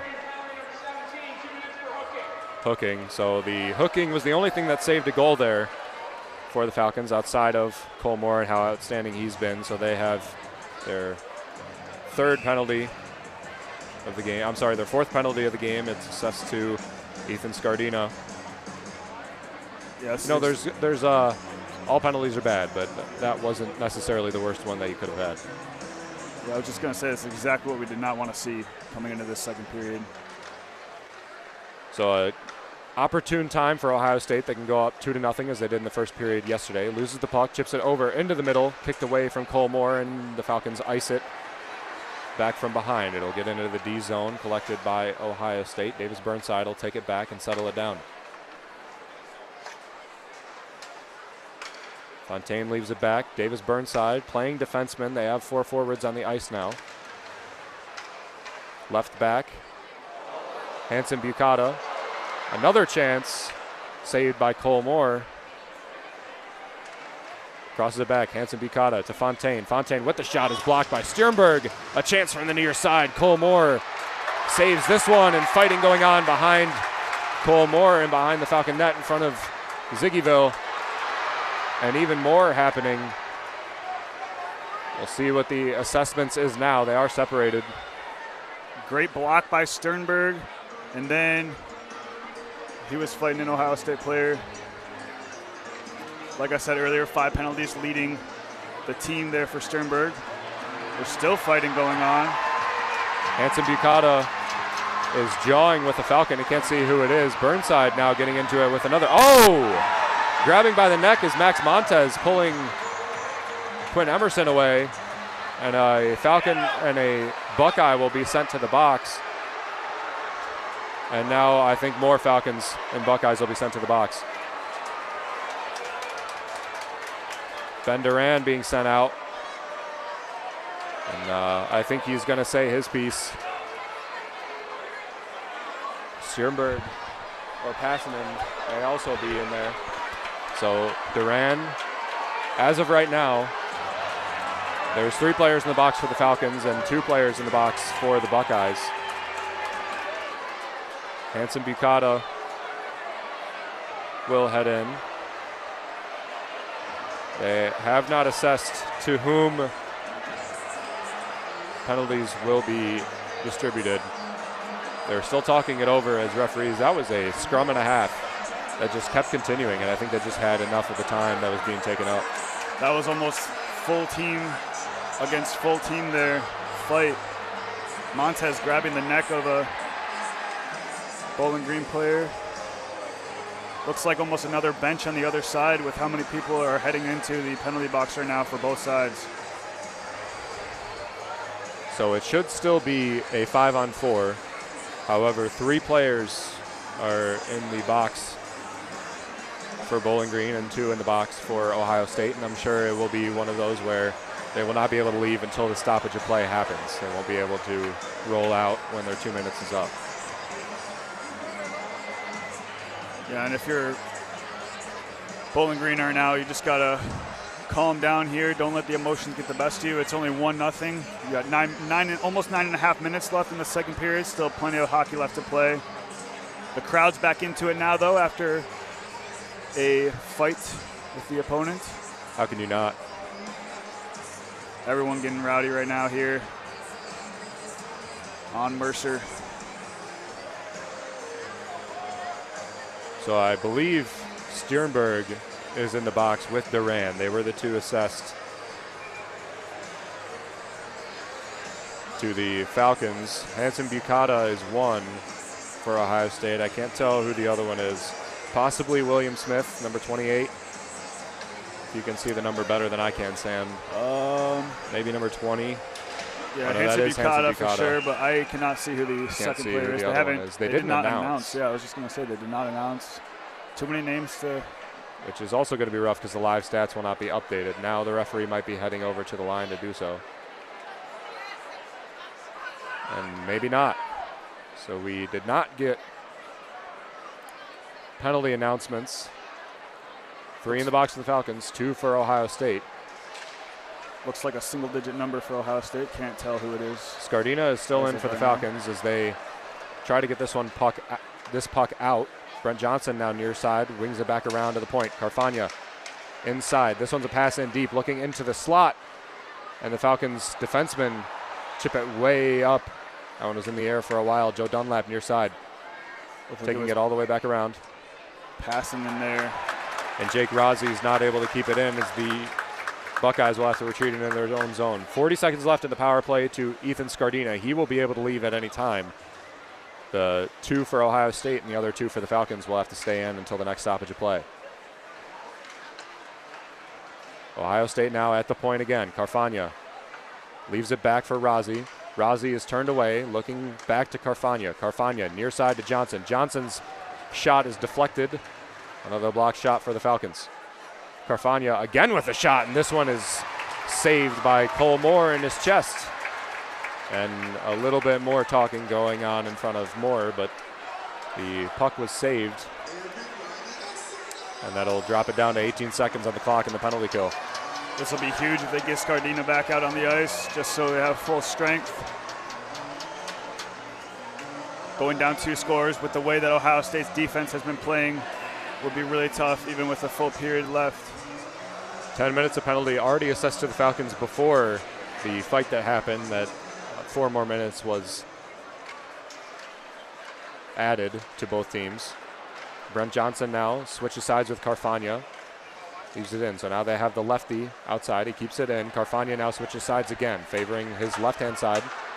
Dunlap is knocked back in. Clacking on the ice is Eberle to signify that Scardina is coming out of the box. Brent Johnson takes it in. Carfagna with a shot! And Damian Carfagna fills the second goal of the weekend. And while technically even strength, a power play goal for Damian Carfagna. Yeah, like you said, second goal of the weekend, his 3rd of the year for Carfagna. A true leader for Ohio State, won the Big Ten Sportsmanship Award in 2024. And he gets his 3rd goal of the year here in the second period against Bowling Green. 12:01 the timestamp. Again, not a power play goal. It is even strength, but Scardina was only out of the box for like a second and a half maybe, and was not able to influence the play how the Falcons might have hoped. Carfagna with a slap shot from the right wheel of Cole Moore. So Brett Foe with distance here. There was a wrap-up. Willie wanted the call, and he should have got it. Brett Foe was pulled away by the arm of Max Montez, and he would have almost for sure had a one-on-one. Willie is still not happy. Yeah, Montez getting a little chippy here. This is a chance here. Pass across. Oh, and he filled it away. That was a 2-on-1 with Cole Moore, and they just weren't able to fill it. Really should have been a goal there by Fontaine. Wide open net on the left side. McBrayer eats Brody Waters, gets the puck away. Ohio State now in and through the zone. Falcons trailing 2-0 with 7 minutes left to play in the second period. Waters up into the ice. William Smith across to Gordon. Gordon is in. Ohio State takes it over the middle. Wide open. The shot is deflected away from the Falcons, saved by Cole Moore, and batted out of the air towards center ice by a defenseman. Ohio State just doing whatever they want right now in the offensive zone. Double the shots on goal at Bowling Green now. Eric Parker now gets it up into the neutral zone. Romaine rings it around. It's stopped from Cole Moore behind the net. He'll pass it himself back to Eric Parker. Parker off the half wall, kept in by Joe Dunlap. Dunlap to Gordon. Gordon back to Dunlap behind Moore. Netminder looking out of his left eye. And back to Brent Johnson, is blocked by Ryan O'Hara, who is down to one knee. 20 shots on goal for Ohio State, 10 for the Falcons. This one is tipped way up into the air by Tommy Passanen.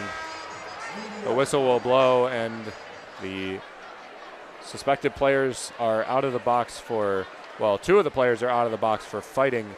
We'll try and figure out who they are, but we'll take a step back for a quick second for the media timeout. 5:58 left in the second period, 2-0 Ohio State, WBGU 88.1 FM.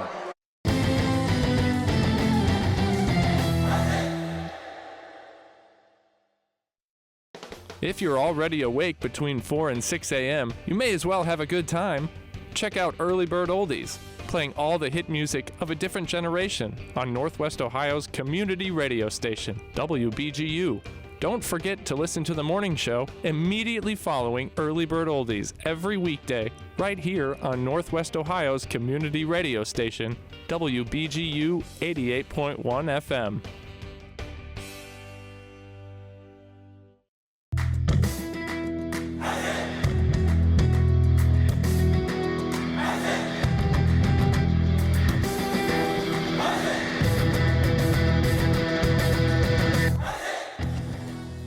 BGSU women's soccer heads east for a Halloween season finale with the Kent State Golden Flashes on Thursday at 3 p.m. Falcon Media Sports Network will have a preview and recap for the match available on bgfalconmedia.com.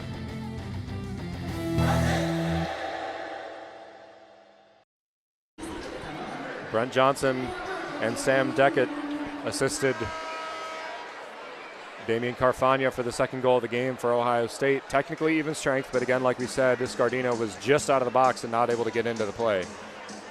So he was on the ice, but it was essentially a 5-on-4. Colmore has given up 2. He's also had 18 saves. He's still in the 900 range for save percentage. Christopher Eberle is perfect. 10 saves, no goals allowed, showing the Ohio State strength of netminder. Ben Korek here with Sam Morris from Falcon Media Sports Network. Still been a pretty good game, Sam, even though it is 2-0. The Falcons have played well. They have good defense for the most part for Bowling Green.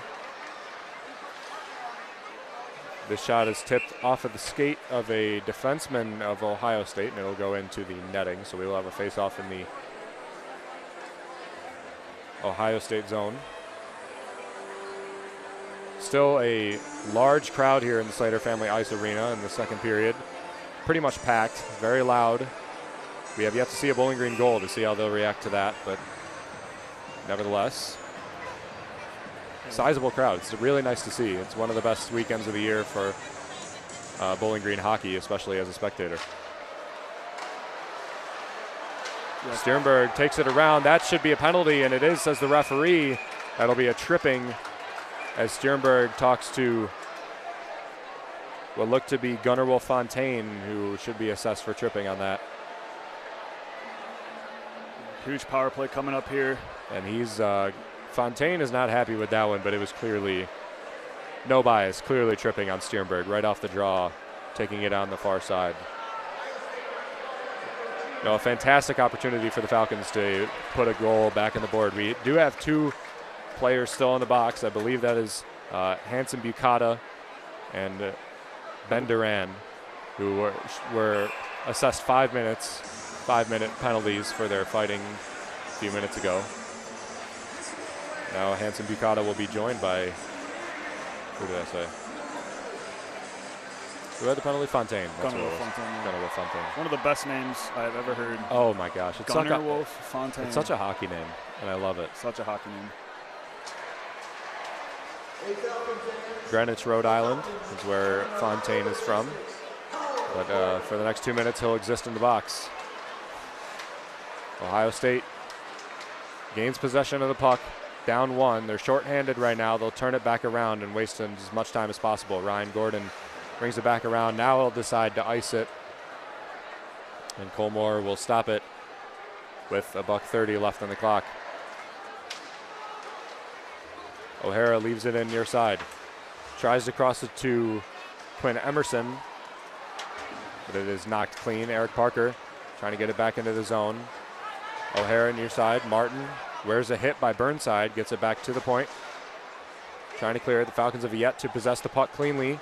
Brings it all the way around, but they'll ice it themselves as Imonen couldn't get to the boards quick enough. Just under 5 minutes left to play in the second period and just over a minute left to play in the power play. A big mistake there by Bowling Green. And that is an icing on the Falcons, and this is not the greatest display of power play hockey. Yeah, anytime you give yourself an icing and get the puck all the way to the other side of the rink on your own power play is just not what you want to see there. Under a minute left, but still 56 seconds. Hopefully. Don't even get fresh legs on the ice. Yeah. So they'll probably try and get a shift as quick as possible, but you do have to possess the puck, try and get a goal. This is your chance. Eric Parker pass to the near side.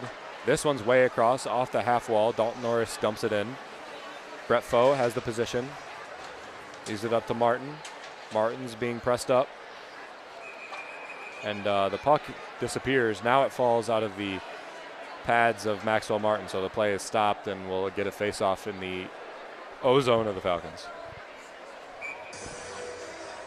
Bowling Green hoping to win this face-off here. With a couple good clean passes. Net a goal to get this lead, or this deficit, within 1. Bowling Green gets the second change, so they get the benefit of personnel. 4:22 left in the second period, 38 seconds left in the power play. The Falcons win the face-off. Ben Wozni near side to Brett Foe. Foe back to Wozni at the point. They barely keep it in. Brett Foe crosses it back to the point. Dalton Norris looking in, trying to find a pass or a shot. Did he fill it? No, he didn't. It went off the high bar. Oh my gosh, what a chance for Dalton Norris. Just off the bar there for Norris. Perfectly placed upper right-hand corner. Essentially beat Eberle, but he just didn't put it in the right space. Romaine around, 1 second left, tapping on the ice from Cole Moore, and is back to even strength. Man, that Dalton Norris slap shot is going to haunt him. Gordon up through the zone, dumps it into Moore. Moore will kick it away. Scardina now behind Moore. Will pass it off the half wall, trying to get it to Seth Fighton. Seth Fighton with the stick raised, gets the puck free. We will step aside for a quick second in the O-zone for station identification. This is Ben Korak, and you are listening to 88.1 FM WBGU Bowling Green, home of the Falcon Media Sports Network. Good slap shot saved by Eberle, and some punches are being thrown from Ohio State and Bowling Green. I am nearly positive that there is some penalties going to be assessed on this one. Yeah, for sure. Bowling Green player looks like Fighton, and I think that's Emerson on the other side. Both fighting. Maybe a punch or two being thrown by both teams. There has just been a skirmish almost every time that a save is made or after goals here. Another great chance from the Falcons right on the wheel. They slapped it right into the chest of Christopher Eberle. Is there no penalties going to happen? This is absolutely amazing. I would be shocked if there's no penalties on this player. It doesn't look like there is. There was literally punches being thrown by Seth Fighton, and it would look to be Emerson as well. I thought both looked to be possibly Chris Romaine. Wow. So we will stay 5-on-5. 2 men in the box, still serving out their 5 minutes. 3 minutes left in the second period. The Falcons still trail by 2. Oh, here we go. Previous play under further review to see whether the puck crossed the goal line. So we will head to a review for the officials. We'll stick our way through this one and hope that they put it up on the screen so we can see. I think what they're talking about here, Sam, is whether or not the puck was covered up by Christopher Eberle and then he was pushed in and broke the plane of the net. Yeah, a lot of commotion around the net there. Couldn't really see it from the booth up here, and a lot of bodies around the net, could not see the puck at all. To be a huge break for BG if they're able to overturn this call. I don't know if there's going to be enough evidence. There was a lot of bodies in there. Finding the puck is going to be hard. Quick decision from the referees. They're already out of the booth.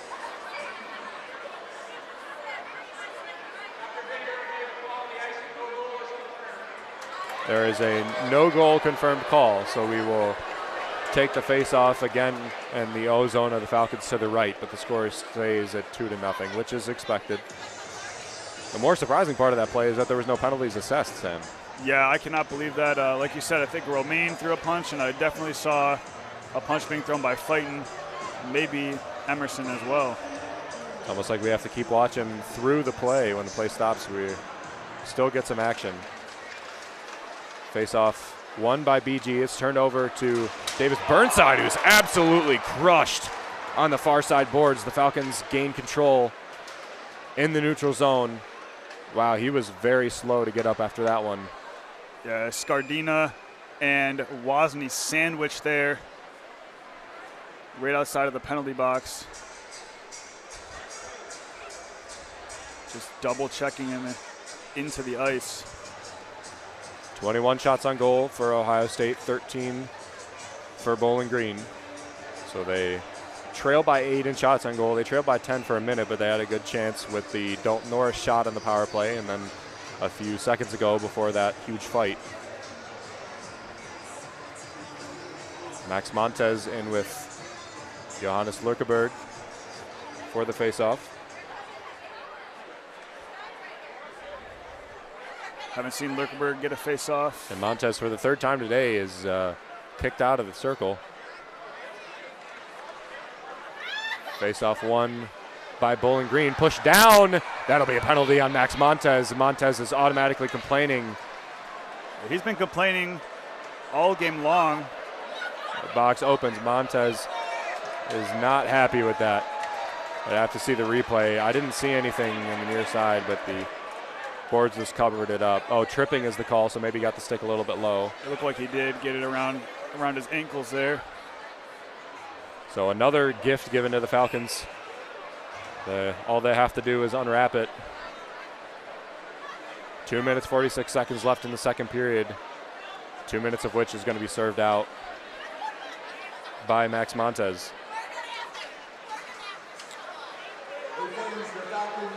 Ville Imonen with Waters. Waters kicks the puck back to Stjernberg, but it's cleared out of the zone by Ohio State.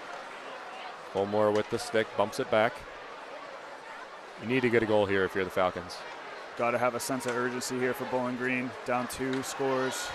O'Hara, great pass across, taking it all the way in is Waters. O'Hara back out to the point. McKinley changing direction.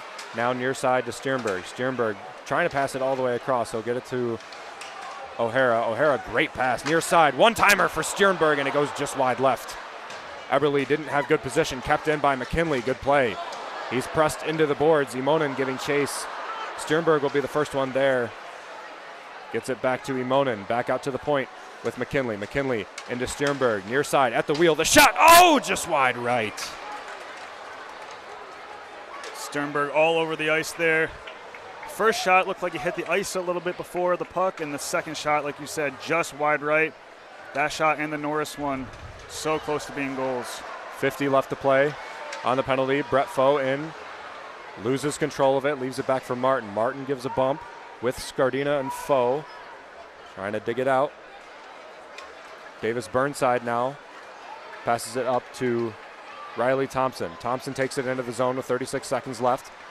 Press against. Falcons need to come up with this one, get another nice offensive try. Not only for a goal, but for some momentum.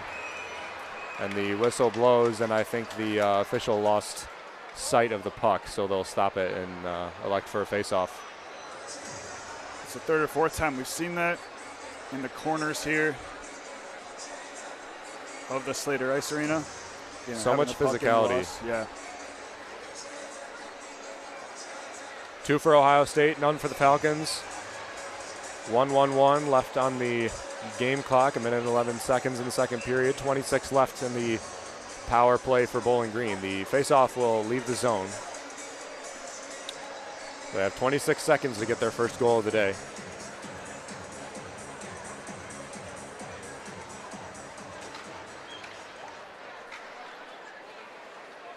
Passing him back, takes it behind Colmore.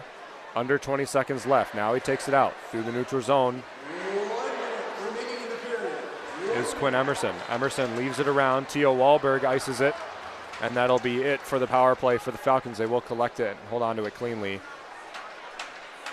But Max Montez heads back onto the ice now. And full strength are the Buckeyes. This one a nice pass up. Icing is the call. Yeah, Lurkenberg wide open. And even with 38 seconds left in the period, Montez, the last person you want to see scaring the ice with 5 goals on the season so far for the young sophomore. He has been chippy all day, kind of like Duran with the tripping penalties.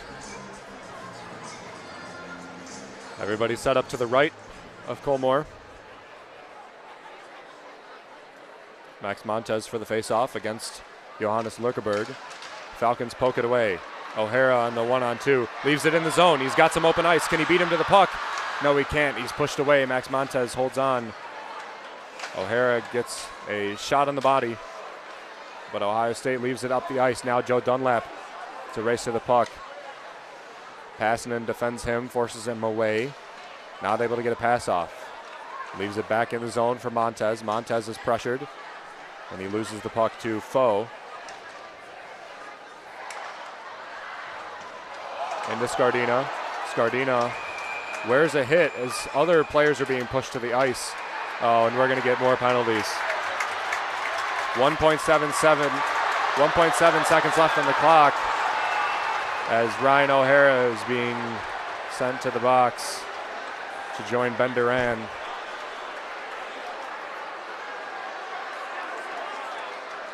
And some extracurricular activities going on here with BG and Ohio State.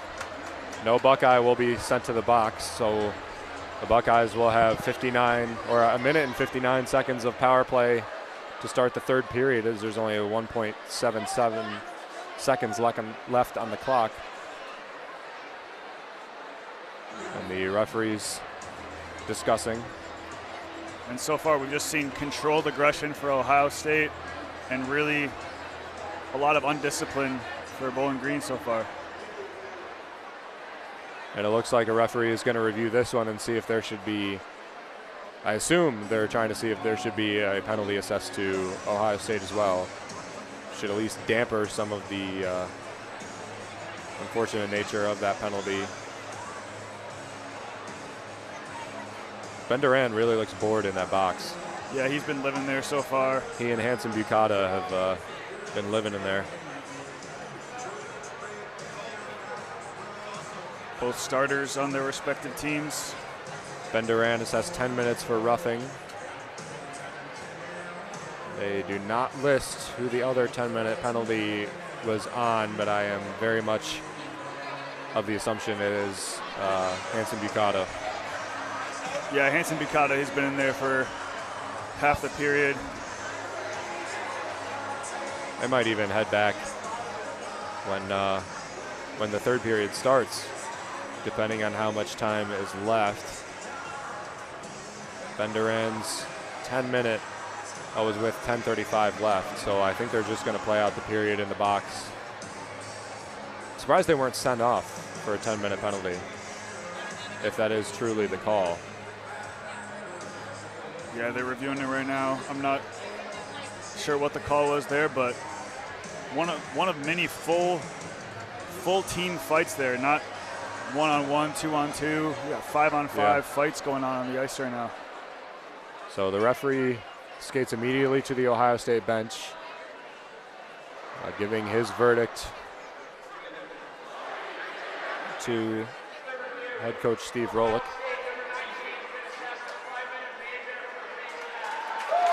James Hong is assessed a 5-minute major for a face masking penalty. He'll join Hanson Bukata. And the other player in the ice with Ben Duran.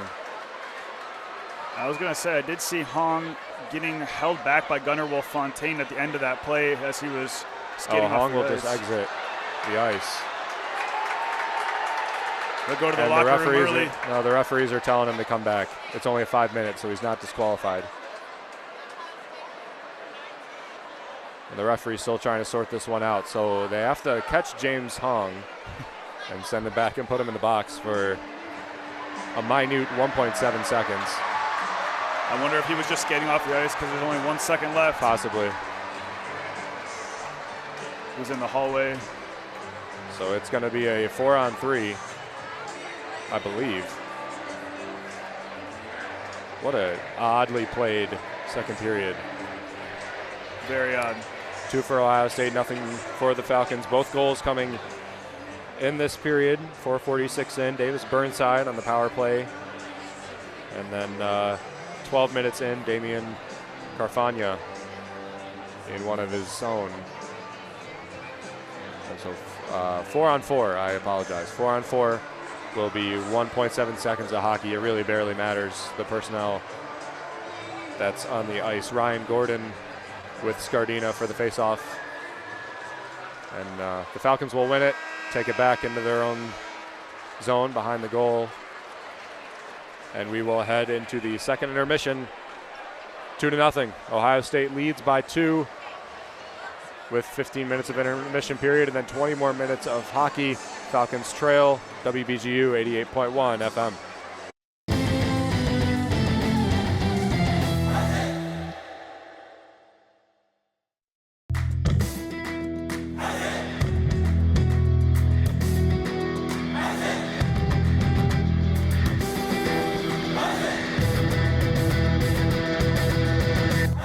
Falcon Volleyball is back in action at home against the Kent State Golden Flashes on Saturday, October 26th. Join Falcon Media Sports Network's Chaz McNeil and Foster Rostai for pregame at 4:45 and first serve at 5 p.m. on WBGU 88.1 FM.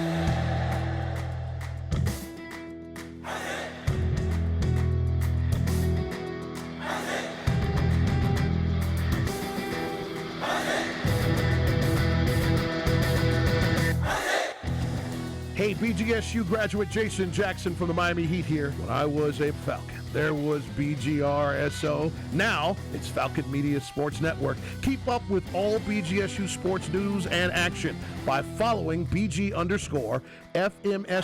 on Twitter/X and check out BGFalconMedia.com.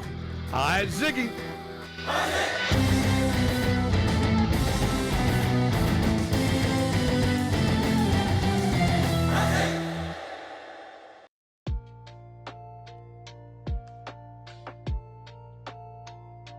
Hi, this is Emmy Butera with the women's soccer team, and I'm doing my favorite 4 candies. So my first one is Jolly Ranchers. My second one is Sour Patch Watermelon. My third one, probably Gummy Bears. And my fourth one, I'll go with Mentos.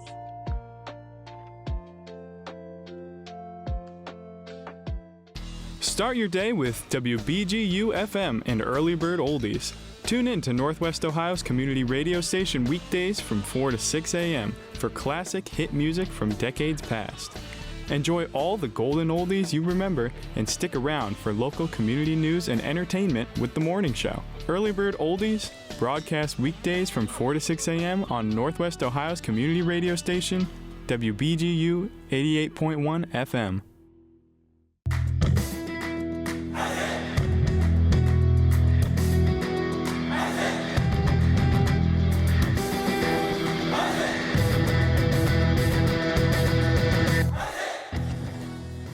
BG Women's Soccer takes on the Akron Zips in the prelude to the season finale on Sunday, October 27th at 1 p.m. Catch the preview, recap, and highlights of the event on BGFalconMedia.com.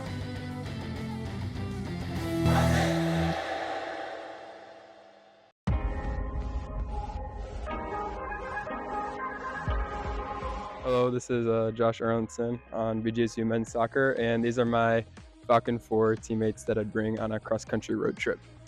First, I'll say Trace Terry, because he's the Ox man, you know, good vibes, good music, whole time cross-country. Beto, because I've lived with him for 3 years, so I know he won't annoy me, and I know he'll be prepared for the trip too. B-Game, he'd plan a good trip, so that's probably why B-Game. And then the last one would be Jake Lane, you know, because energy the whole trip, you know, that'd be good for the vibes too.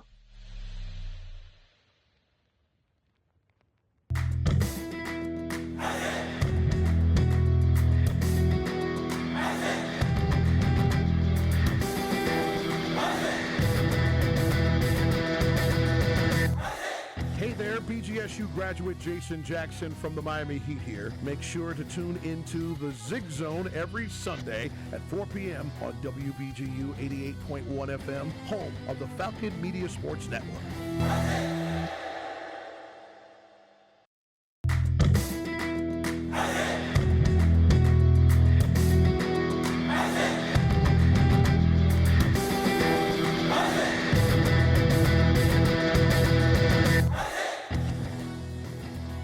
BGSU women's tennis heads to Sylvania, Ohio to take on Lourdes University Grey Wolves on Saturday, October 26th. Catch the recap of the event on BGFalconMedia.com.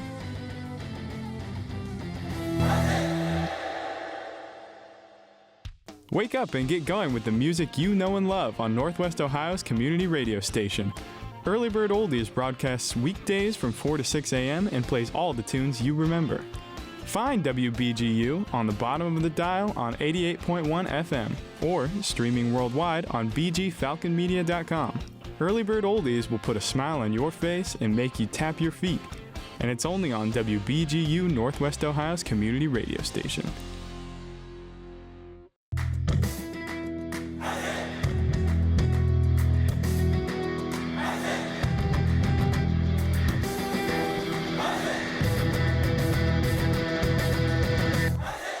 there, BGSU graduate Jason Jackson from the Miami Heat here. Make sure to tune into the Zig Zone every Sunday at 4 p.m. on WBGU 88.1 FM, home of the Falcon Media Sports Network.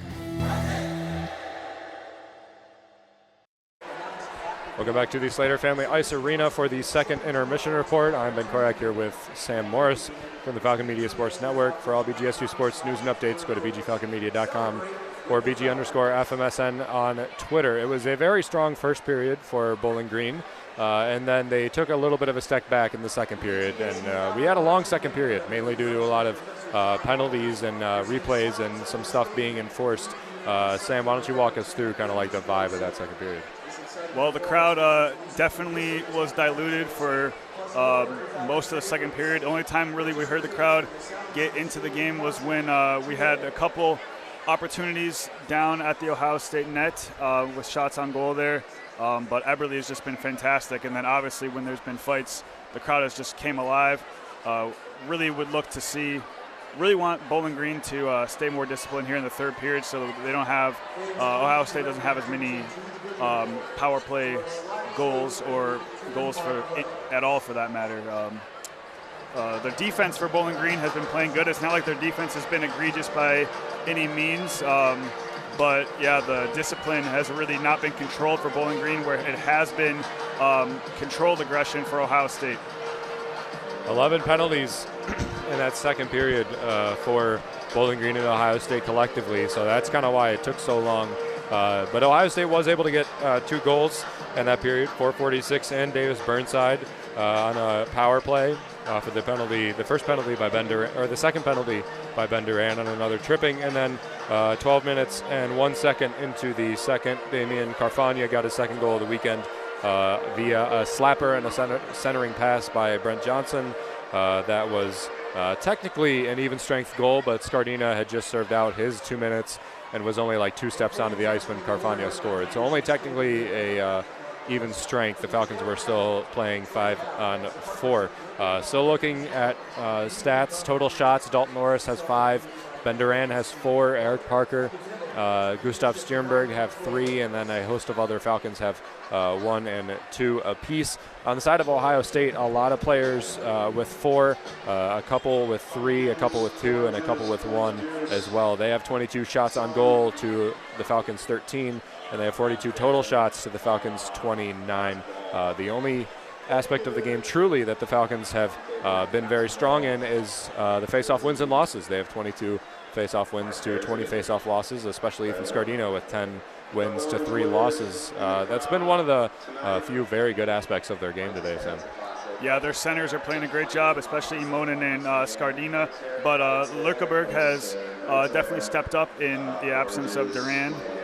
But they really need Ben Duran to be out on the ice and limit his penalties to 0 if they want to have a chance in this game, so that they don't have to play Imonen and Scardina like the entire period. We were at a similar position yesterday. Ohio State scored 2 goals in the first period and then no scoring in the second. We had no scoring in the first period today and then 2 goals scored in the second. So we're going to come into familiar territory heading into the third period. A little bit of different personnel for the Falcons. They do need 2 goals to tie it up and send this one into extras. They have not beaten Ohio State in 7 matches, not since 2018. They are now 10-34-3 against Ohio State since the year 2000. And 94-80-9 overall as a member of the CCHA and as this game that occurs every year. Whether or not the Falcons win or lose, Sam, it has been a fantastic game, especially atmosphere-wise. We've seen a lot of getting on your feet, not for Falcon goals, but a lot for fighting and penalties being assessed. And it's just a great atmosphere in here, no matter what the outcome is. Yeah, even though it wasn't as loud in the second period, the fans are still into the game. They are still all very much here, and don't see too many orange seats empty. There has been some fans. I'm sure they're just getting some popcorn and concession stands right now as it's the intermission, but it has just been packed the entirety of the game. We have BG, Freddie, and Frida mascots. We got Toledo Walleye mascots here. it is completely packed in the newly renovated Slater Ice Arena. Definitely one of the best weekends for BG hockey. One of the best weekends for BG sports as well, as we mentioned in our last intermission report. Football won their Battle of I-75 game against Toledo, 41-26, domination victory. And then BG volleyball also won in 3 sets against Kent State. And I'm waving to Sydney Hernandez and Kate Eigner, who are attending this game after their stomping win over the weekend. Next week, the Falcon volleyball team will be in Oxford for Miami of Ohio, 2 games to them. They are tied for first place in the MAC volleyball standings. Bowling Green next week has their first CCHA series. It's already upon us. Ferris State next Friday and Saturday. I will be on the call for both games. Don't know who our color guys are. Sam, hopefully you'll be able to call another game. This has been very fun, and you may be the bringer of bad luck in the loss. I'm really hoping not. I really hope not either. We can still get a win, and then Sam Morris will be on the call until the Falcons lose again. So 4:47 left in the intermission, so we will take a quick step aside. When we bring you back, we'll have puck drop in the third period, and hopefully we will see the Falcons spark a little bit of a comeback, slightly like they did yesterday against Ohio State, and hopefully we see a different outcome. You're listening to BGSU Falcon Hockey on WBGU 88.1 FM.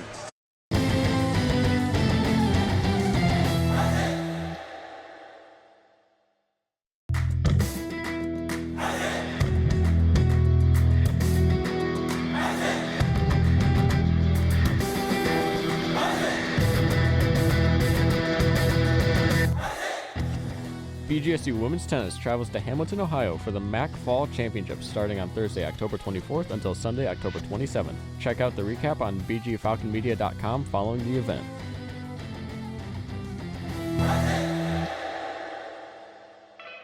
If you're already awake between 4 and 6 a.m., you may as well have a good time. Check out Early Bird Oldies, playing all the hit music of a different generation on Northwest Ohio's community radio station, WBGU. Don't forget to listen to the morning show immediately following Early Bird Oldies every weekday right here on Northwest Ohio's community radio station, WBGU 88.1 FM.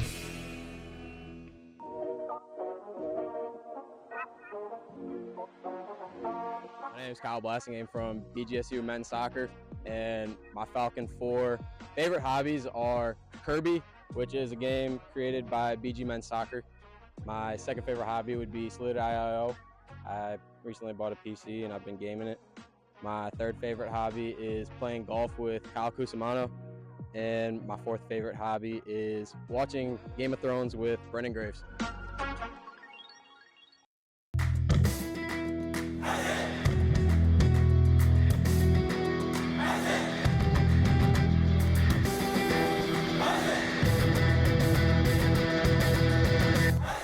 Hey there, BGSU graduate Jason Jackson from the Miami Heat here. Make sure to tune into the Zig Zone every Sunday at 4 p.m. on WBGU 88.1 FM, home of the Falcon Media Sports Network.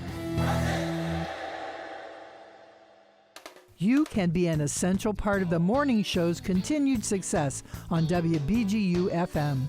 The Bowling Green Chamber of Commerce offers businesses and organizations an opportunity to be an underwriter. Under the umbrella of the Chamber, you'll receive your mentions each month during either news and sports programming or feature segments. It's an affordable opportunity to be part of something unique in Wood County.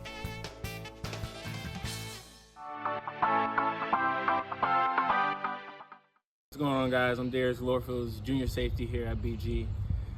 My Falcon 4 favorite things for homecoming, definitely seeing some of the alumni, the big crowd, hearing them roar, the Falcon Walk pregame, getting to see more people, and then just winning the game overall and celebrating after.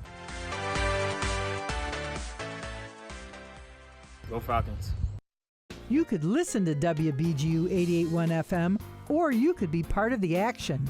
Volunteer with WBGU FM in a variety of roles, including on-air, promotions, social media, music selection, and more. For more information, visit the WBGU Facebook page. Volunteer with Northwest Ohio's community radio station, WBGU 88.1 FM, the return to radio freedom.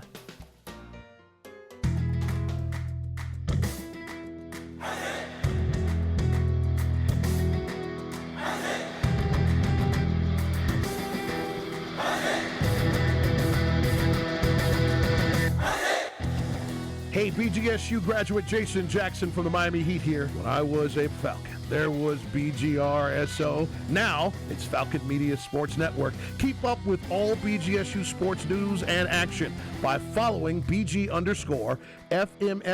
on Twitter/X and check out BGFalconMedia.com. Hi, Ziggy.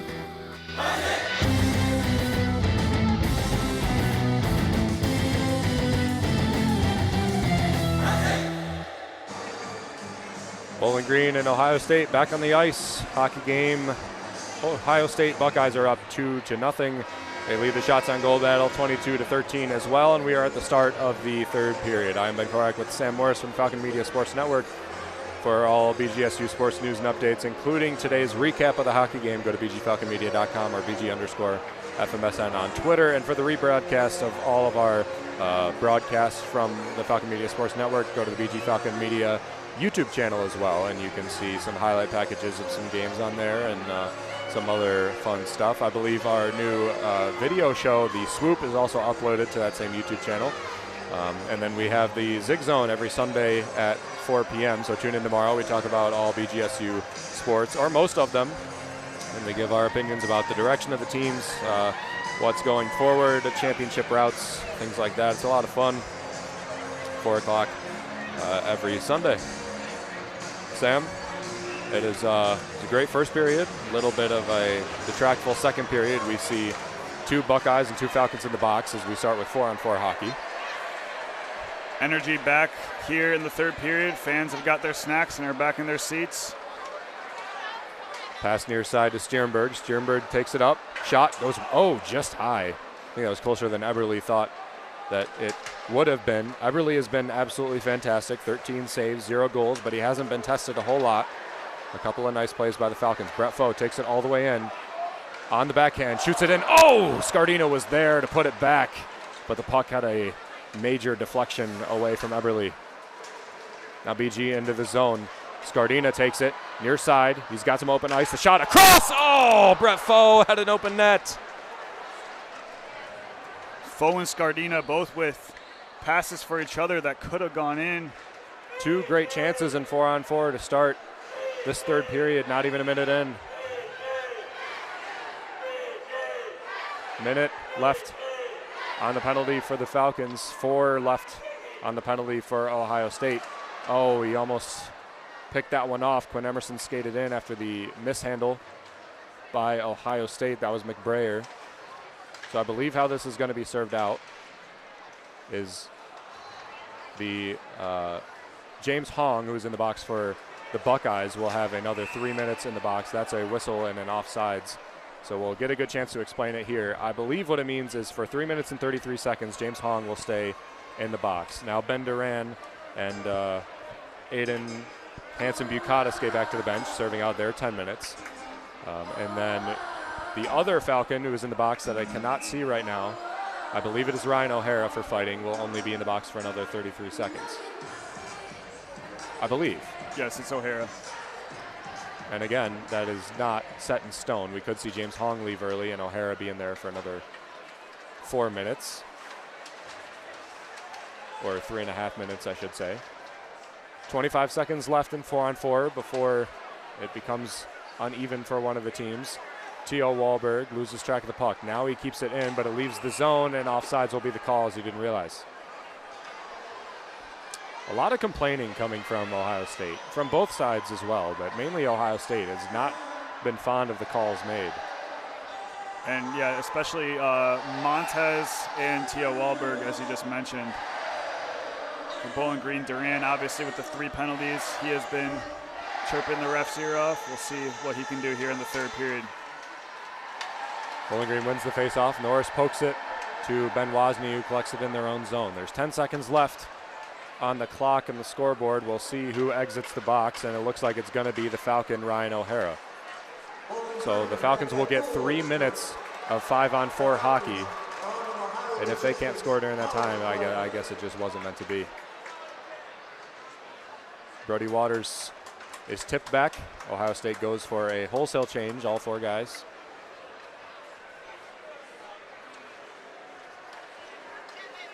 Wozni leaves it back. O'Hara up, off the glass, keeps hold, back around to Foe. Foe ices it all the way down, is kept in by Parker. Brody Waters, is picked by the referee. And the referee gets in the way of Waters, who loses the puck, and the puck is ice. Unfortunate turn for the Falcons. 2:15 left. Great adjective to describe that there. Ben literally looked like the ref picked him off. It was a pick and roll with no roll from the linesman. Just Waters falling to the ice. Falcons and Buckeyes battling for it behind. It will not get cleared. Still battling 33 and 23, Ben Duran and Ville Imonen, two centers. And another icing will happen from Ohio State. $1:40 left in the man advantage for Bowling Green, still trailing 2-0. 16.5 minutes left to play in the third period. Ben Duran cannot hold on. It clears to Scardina. Scardina with the shot is blocked by William Smith. Duran back up to the point at McKinley. McKinley back to Duran. Duran looking to distribute. Now he leaves it for McKinley. Sternberg at the near point. Back to Imonen, to Sternberg. Sternberg, the slap shot just left.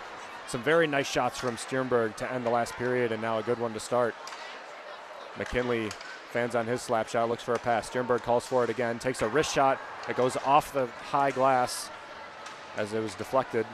Sternberg stops this puck, less than a minute left in the power play for the Falcons. Joe Dunlap's stick broke as he hacked the stick of Sternberg. And Falcon fans calling for a slashing, and technically it could have been, but no call. Burnside is pestering O'Hara. Sternberg has had great shots on goal today.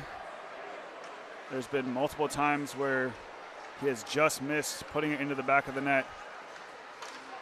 30 seconds left in the power play for the Falcons. They're 5-on-4. Then James Hong will exit the box, and there will be an extra Buckeye on the ice. The Buckeyes gain control now and ice it once more with 15 seconds left, and the power play struggles continue to mount for Bowling Green. Impeccable power play killing by Ohio State.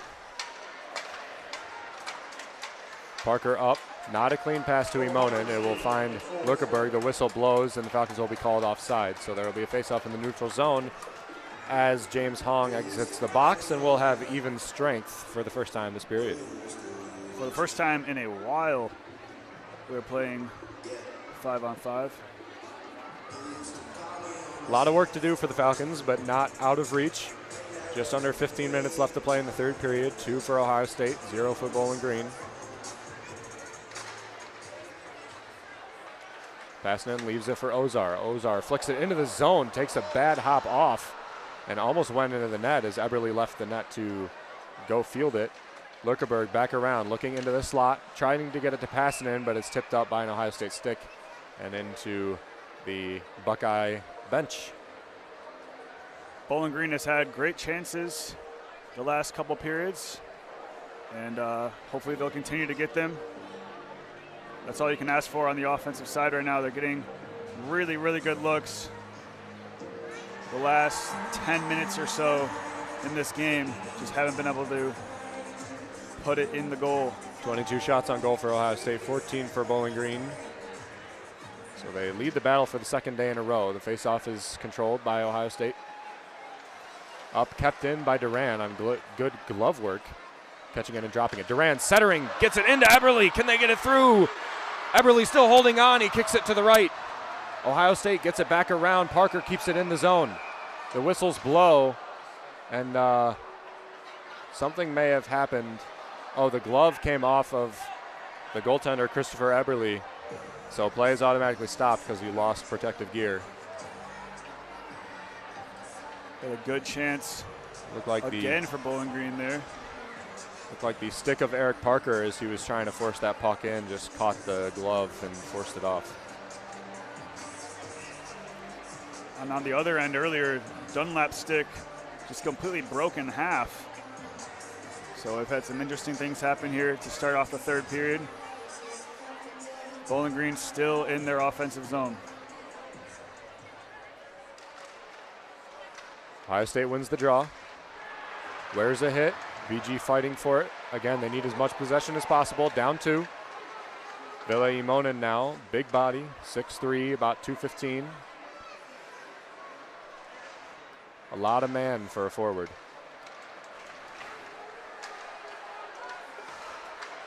Ohio State's got some tall players on their team as well, including their goalie, 6'4" for Eberle. So, 2 very tall goalies that have played very well in this series. Colmore 6'6", Eberle at 6'4". We always joke the elbows of Colmore are above the crossbar. This one is passed into the slot for Ryan O'Hara. O'Hara can't fill it. Back around is Thompson. Passanen keeps it in. Thompson still keeps it on the wall. The pass goes back to Passanen. Passanen way across, right off of the door of the penalty box. And Ohio State will pick it off. The whistle blows. And we might have 6 men on the ice.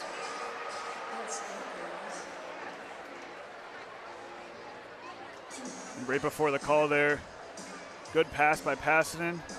Just went right through the legs, though, of yeah, we have 6 men. McKinley.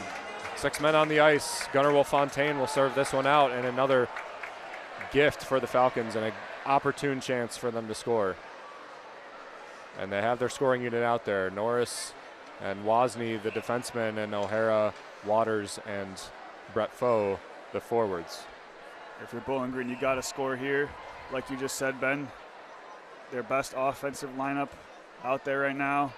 Yet another penalty by Ohio State. The tides have kind of turned in the last few minutes where they are the ones. No center. O'Hara is kicked out. Waters wins the faceoff, but it goes back way into their own zone. So 2 minutes for the Falcons to cut their deficit to 1. They're losing 2-0 to Ohio State right now. Wozni leaves it back for O'Hara. O'Hara up through the neutral zone into the O zone of the Falcons. Dalton Norris mishandles, and it goes back into the D zone, so they have yet to have a good stand. This one's a chance, and gloved by Colmore, who drops it. Ben Wozni lost control of the puck with bad stick handling. He skates right to the bunch, where I'm sure he's going to get an earful from Curtis Carr, and that he is. Yeah, he just gave the puck away there. Could have resulted in a goal, and a shorthanded one at that. Bowling Green's power play offense has not been the best today. They're hoping here in the last minute 18 they can turn that tide. Ohio State's just clear after clear after clear, and not a lot of shots on goal for Bowling Green, and not a lot of good shots on goal either on their own power play. Ohio State 1 for 3 on power plays, pretty good ratio. Bowling Green 0. They're 0 for 5 on their man advantages today. They need to capitalize on this one. Ben Duran in, just left, looking for a pass, but it had a good chance on the goal too. This one clears out of the zone. McKinley has to resettle. Duran leaves it for Sternberg. Sternberg up the middle of the ice into the O zone. Now Scardino leaves it back for McKinley. McKinley with some open space, passes it near side. The left-hander, Ville Imonen, back up to Sternberg. Sternberg back across to the far side wheel. Looking in, trying to find a pass, can't do it. Gives it to McKinley. Now back to Imonen. Imonen slides it on in. Scardino looking for a shot between the legs, but can't fill it. 35 seconds left on the power play, and the puck finds its way into the Falcon end. Great clear there by William Smith for Ohio State. And if you're Bowling Green here, Sternberg's got to be a guy you're looking at. He's had really close shots so far. Give it to the hot hand. Brett Foe up the middle of the ice. Past the dot and through. O'Hara leaves it back. Carfagna pressuring away. Still a man advantage for the next 2 seconds for the Falcons. And now it's nullified. Wozni with a shot in, and it's deflected away, and 0 for 6 are the Falcons on power plays tonight. Norris can't keep it in. Wozni collects it. He's pressured by Gunnar Wolf-Fontaine, who just came out of the box, and now will head to the bench for a change, and the whistle will blow on an icing call against the Falcons. And on the other end, Lurkerberg was chirping with the refs over here. We've already seen him get a penalty, as their centers have been limited with Duran being out. 3 penalties today. Foe and Montez, one by Foe. Eric Parker off of the high glass, kept in by Thomas Wise. Chipped down the ice, Wahlberg chases. Montez keeps it in. Wise now back, puts a big hit on Passanen, who kicks it away. Lurkerberg now kept in, a cursory shot on the goal, but Wise was too close to Moore, so he covers it up without any danger, really. Good save there by James Hong to get the puck back into their own offensive zone for Ohio State, or BG could have had a 2-on-1 there.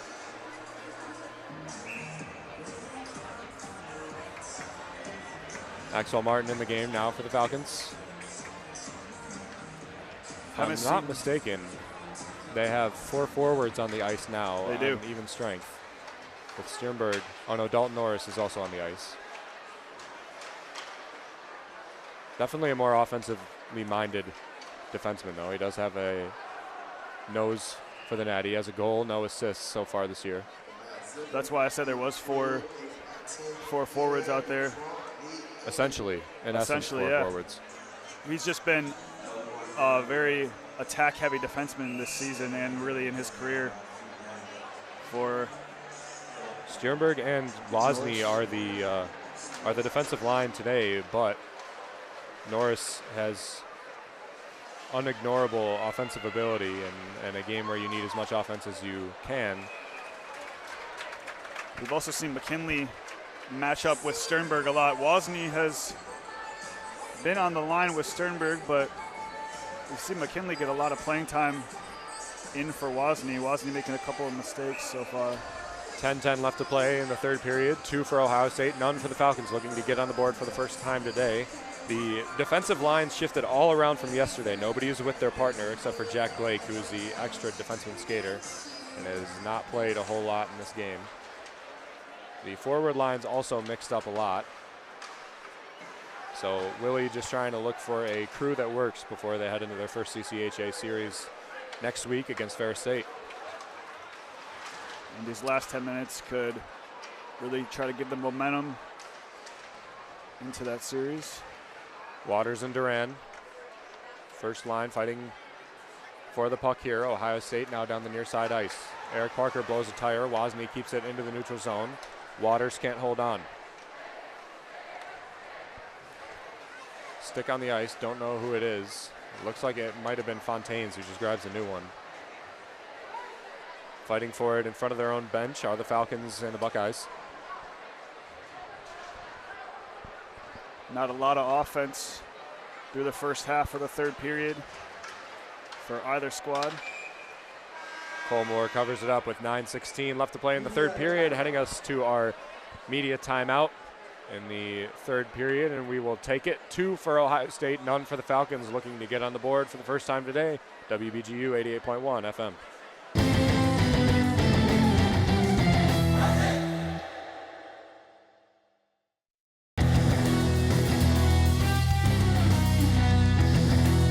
For all BGSU sports news and updates, follow Falcon Media Sports Network on Twitter X at BG_FMSN and head over to BGFalconMedia.com.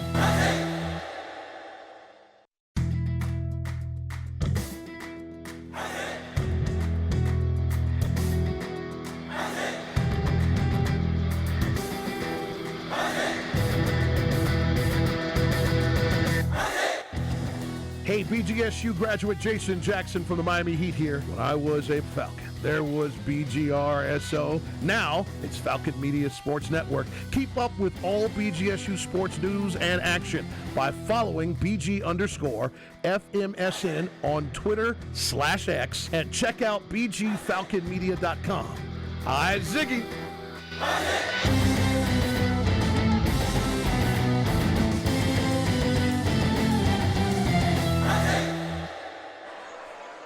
Roundabouts 4,000 plus, hoping that the Falcons can get their first goal at an opportune time. 9 minutes and 16 seconds left to play in the third period. They need one soon to give themselves the best chance to tie it up with an empty net. Colmore had to be pulled yesterday in the same fashion. We were at a similar place coming into the third period yesterday where Ohio State led it 2-0, and then a goal from Maxwell Martin separated them by 1, and then Damian Carfagna extended the game. Carfagna, the second goal today, 12 minutes into the second period. He was preceded by Davis Burnside 4.5 minutes into the second. Ben Korak here with Sam Morris. It's been a pretty fun game, other than some sloppy play in the last couple of minutes from the Falcons. It has been. They've cleared it up a little bit here in the third period with the penalties. Ohio State getting a couple of penalties, but still need some offense, obviously, if they want to close this out and have a chance to take the lead. Waters eats a shoulder from Fontaine. The puck has got all the way around to William Smith. To Wahlberg. Wahlberg back to Smith. Smith up to a forward who's trying to take it through the neutral zone, but is nicely checked by Breck McKinley, who forces the puck free. Wahlberg maintains. Across to Davis Burnside. Burnside with a goal in this game, pairing with an assist yesterday. Low angle shot goes wide left of the goal, or technically behind. Carfagna pass across. Burnside has been dangerous all 3 years he's been with Ohio State. Him and the rest of these upperclassmen have been leaders today. Grabbed with the stick, covered up with the glove. Colmore elects for a face-off to his left. It was a strong first period, as we've said a couple of times. They were very tough on the boards. They hit a lot. They dug pucks.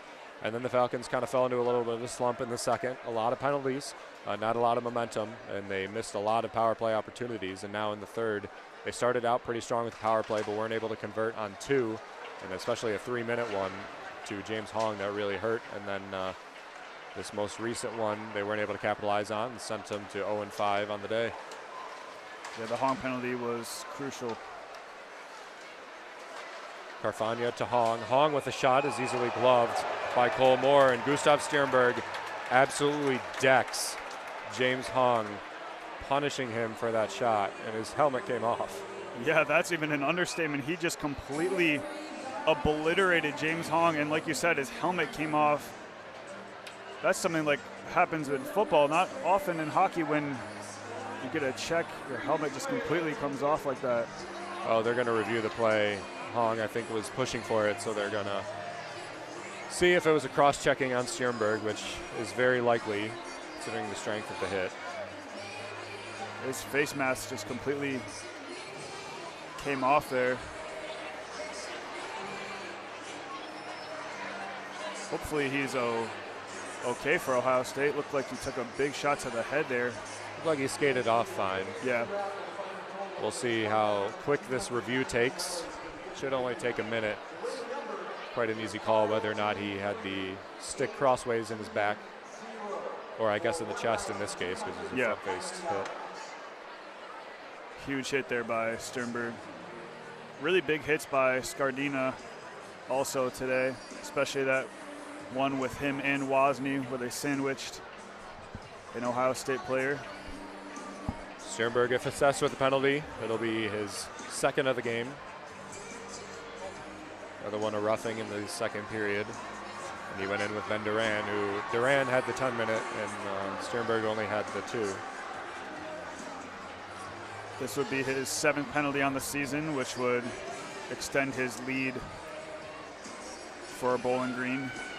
Very confidently, Sternberg is sitting on the bench. I suppose hoping that the referees make a call in his favor, as are we all. We need some Bowling Green offense around this time. 8 minutes left to play in the third period, still 2-0. Shots on goal narrowed down to 9. Best way, I think, to describe this crowd right now is kind of anxiously waiting for something to happen. Everyone, still a very much packed house here on Mercer. Surely some wind will be taken out of the sails of Falcon fans if Sternberg is put in the box. It's your best defender on the ice, and also, I mean, you're going to be down a man for at least 2 minutes. It's been one of the best offensive players scoring. Here's the call. Number 5, major penalty to high sticking, not cross-checking. So that is 5 minutes to Sternberg. If Willie is talking to the official right now. I don't think they're going to detract. I also don't think he's going to be disqualified.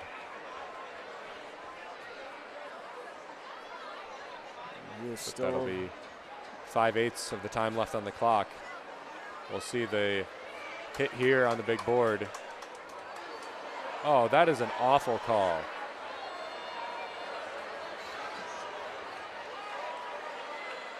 There was no high sticking on that play. It was just a big hit.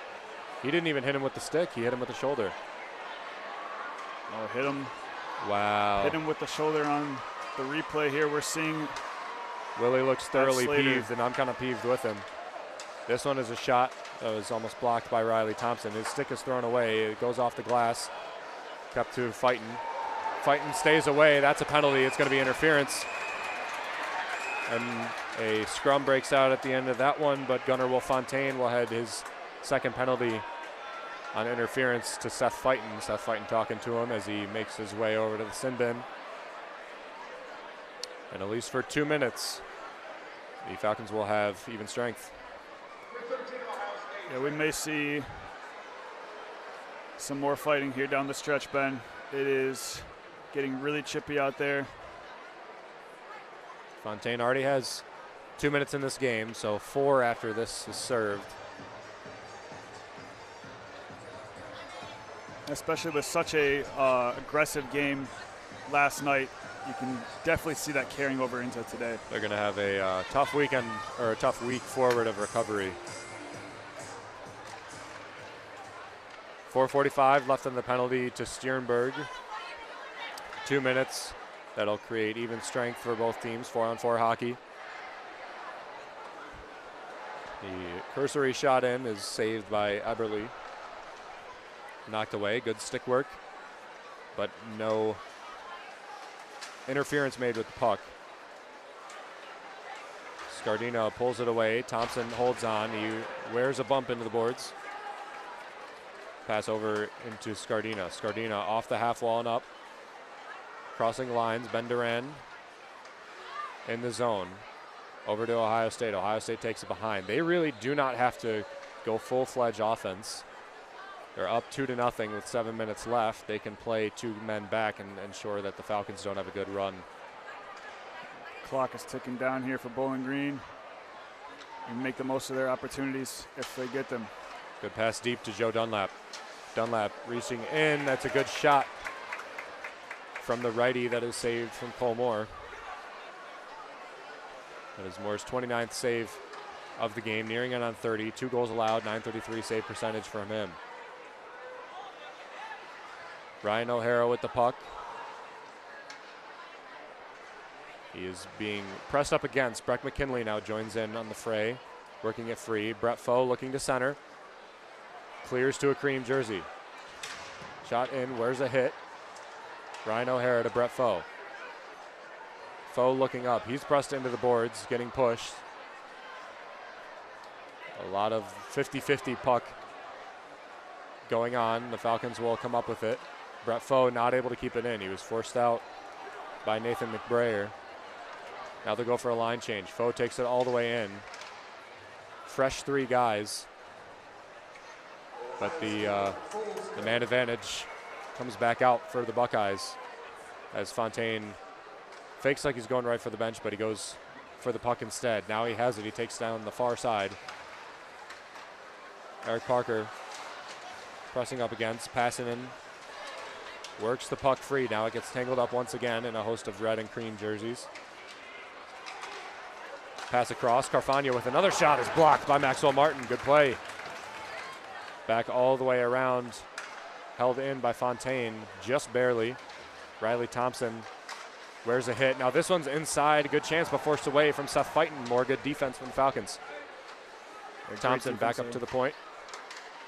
Carfagna back up to Hanson Bucata. Bucata distributes.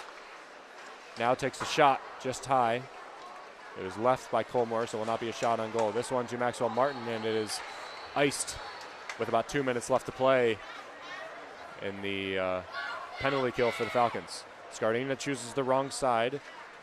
Hanson Bucata takes it out the other. James Hong now in the near side. Takes some physicality, gets the puck to the Falcons, who are looking to ice it once again.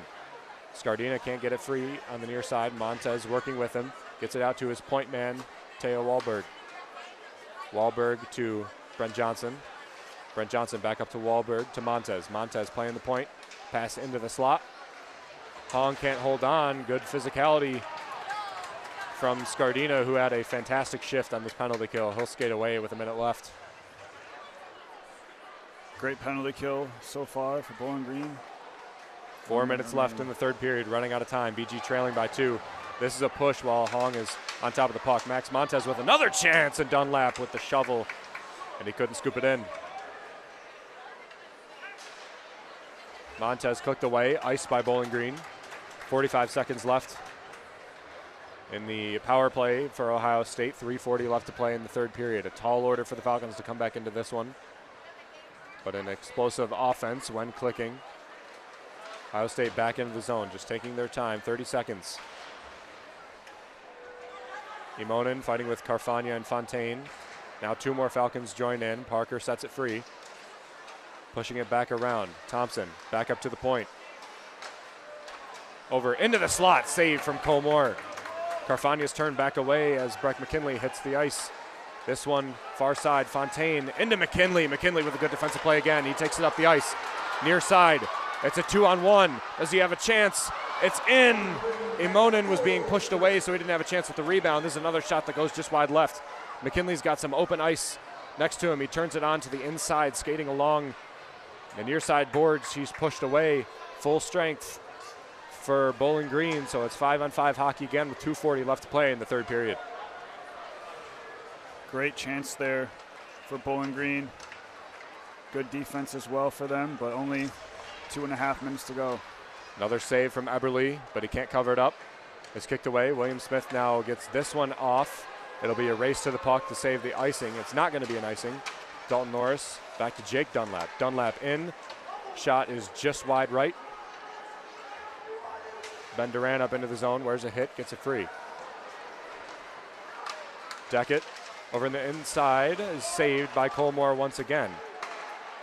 Sternberg checks Jake Dunlap. William Smith with another shot, goes wide left.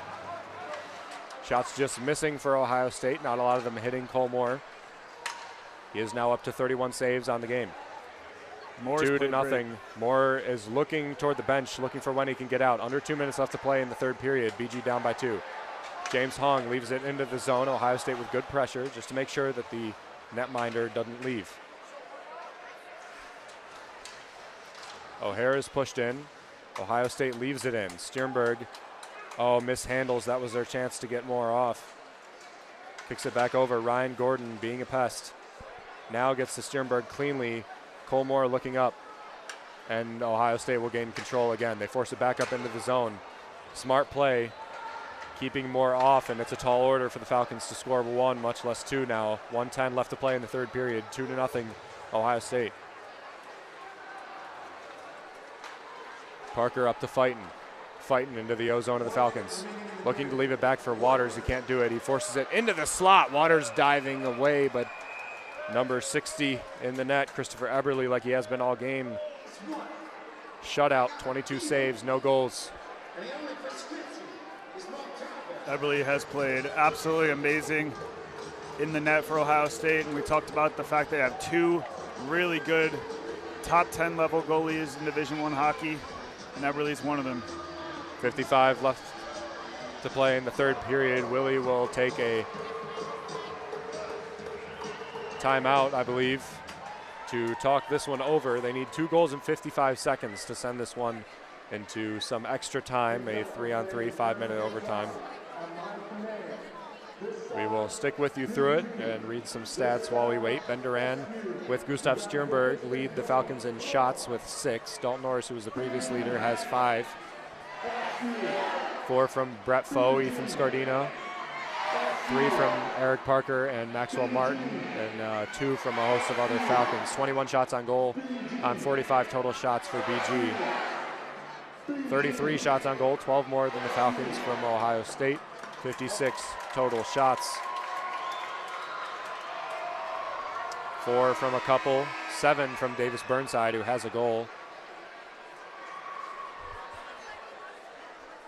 And that second period, obviously, big for Ohio State, but the second half of the first period kind of gave them some momentum into the second period. Bowling Green had very few shots on goal in that second period, if any at all. Yeah, the penalty kill has been very good for the Falcons. They've held Ohio State to 1 for 4 on their penalties, but their power play has not been. They were 0 for 5. And a decent percentage would be at about 2 of those 5, 1.5 out of those 5, so you should at least have 1 at this point. Dalton Norris now with the puck. Cole Moore is not in the game. Norris again flings it down. Ohio State with a try at the open net, and an icing will be the call. 45 seconds left. Cole Moore, like he was yesterday with the mask on his head, looking on from the bench. Norris, Waters, O'Hara, Scardina, Sternberg, and Seth Fighton in the game for the Falcons. To Dalton Norris, essentially a forward at this point of the game, is going to look only for offensive chances. Sternberg with a wicked slap shot that he used against RIT for the overtime win in New York. Yeah, both defensemen you got out there are very offensive-minded. Great defenders as well for Bowling Green's Norris and Sternberg, but probably the best 2 defensemen that they have. I had to make a claim. 43, or essentially 44 seconds left in the third period. Ohio State still leads by 2. Cole Moore still on the bench. 6 skaters for the Falcons, 5 for Ohio State on the empty net. This one is won by Ohio State. They chip it up the ice. It's going to be a race. Dalton Norris will beat him there, and the Falcons will take it back into their own end. They can't waste any time. They have to go. Ethan Scardina knows. He takes it up into the neutral zone, leaves it back for O'Hara. Up to Norris. Norris leaves it in. Ohio State ices it past the blue line. 25 seconds left. Sternberg all the way around. At this point, the Falcons just trying to get on the scoreboard in some capacity. Dalton Norris with a chance is saved by a defenseman, kept in by Sternberg. Sternberg back around, 10 seconds left to play in the third period. BG running out of time to get a goal. 4, 3, 2, 1 as Ohio State wraps up the puck. And the Buckeye faithful come away with 2 wins on the weekend, 3-1 on a Friday, 2-0 on a Saturday. And Ohio State bests the Falcons for the second time this week. And the 8th time in a row. We'll step away, bring you a short post game in a few moments on WBGU 88.1 FM. This is Lucas Kleinmeyer, and you are listening to 88.1 FM WBGU Bowling Green, home of the Falcon Media Sports Network.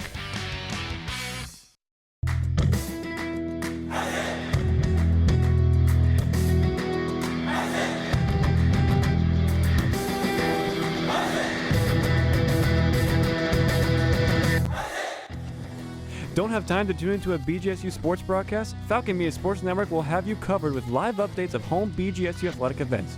To follow along, head over to @BG_FMSN on Twitter X. WBGU-FM is Northwest Ohio's community radio station. Tune in daily for local programming that includes the morning show, oldies, indie rock, children's music, folk jazz, world music, and so much more. WBGU is the return to radio freedom. Give us a listen on 88.1 FM or online at bgfalconmedia.com. 88.1 FM WBGU, Northwest Ohio's community radio station.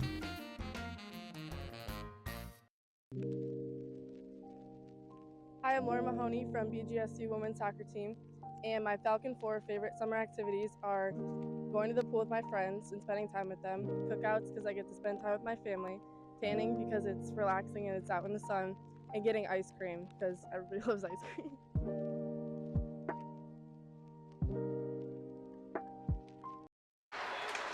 A generally strong game for the Falcons, but a stronger game for the Ohio State Buckeyes as they best Bowling Green in the home barn 2-0 on the season home opener for the Falcons. I'm Ben Korak with Sam Morris, who walked you through this game between the Falcons and the Buckeyes.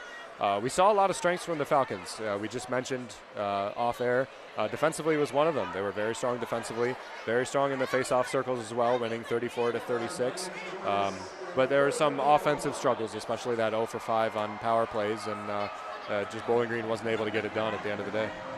Yeah, obviously power play for Bowling Green was the biggest weakness today, and the reason they lost the game. They just could not convert on many chances. I think you said they were, 0 for 5 or 0 for 6? 0 for 5 on 0 power for 5 plays. on the day.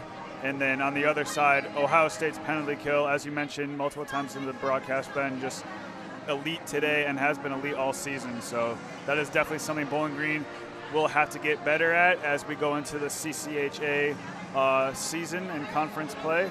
And something else I wanted to mention was I thought their passing improved as the game went on. And overall, overall, their offense just couldn't get it done today with a shutout by Eberly. Yeah, I can't stress enough that 0 for 5. I mean, that's 5 opportunities that you had a man advantage and couldn't put it in the net. The defense from Ohio State, as we said, in the penalty kill was essentially clinical a lot of the time.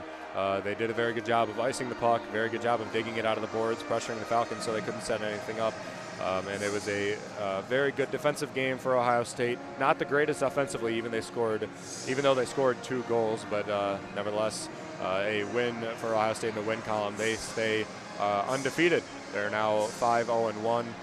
Bowling Green, I believe they are now 3 and 2. 3 and 3 in their game, so they're back to 500 going into their CCHA opening weekend next week against Ferris State. The final stat line, at least in the goal department, Davis Burnside with the power play goal off of the penalty from Ben Duran, 4:46 into the second period, and then followed 8 minutes later, 12:01 into the second period, Damian Carfagna found his second goal of the weekend and his third of the campaign this season. 4 assists also for Ohio State, 2 on each of the goals. Brent Johnson, Gunnar Wolf Fontaine, Aiden Hansen, Bukata, and Sam Deckett with the assists to Carfagna and Burnside's goals. On the side of the Falcons, no goals or assists to report, just 49 total shots and 22 shots on goal compared to Ohio State's 56 shots and 33 shots on goal. And then the Falcons did dominate the face-off battle 34-26. The penalties also a high disparity, 27 penalty minutes for Bowling Green, 19 for Ohio State. And then again, the conversion rates, Ohio State was 1 for 5 on their power plays, and the Falcons were they were 1 for 4 on their power plays, and the Falcons were 0 for 5. Our goal picks for today, Sam, yours and I's definitely didn't pan out. Ville Monin and Dalton Norris were our 2 picks, and they didn't end up panning out. Lucas Kleinmeyer, Tyler Kavlitz, and Austin Roos chose Brett Foe, Ryan O'Hara, and Max Martin. And if you listened a few seconds ago, I said no goals were scored, and therefore nobody got any points. So there's no winner in today's game for the Falcons or for the Falcon Media Sports Network. But it was a very fun game to call. There was a lot of action, a lot of penalties, a lot of things that we had to sort through, and it was a strong showing from the Falcons today, Sam. Yeah, it was overall, as you said, the penalties, the biggest weakness for Bowling Green today. But heading into the CCHA conference play, I think there's a lot to take away from this game, especially on the defensive end. As you said, a lot of great players on the defensive end. Stierenberg was one of them with 5 blocks on the day.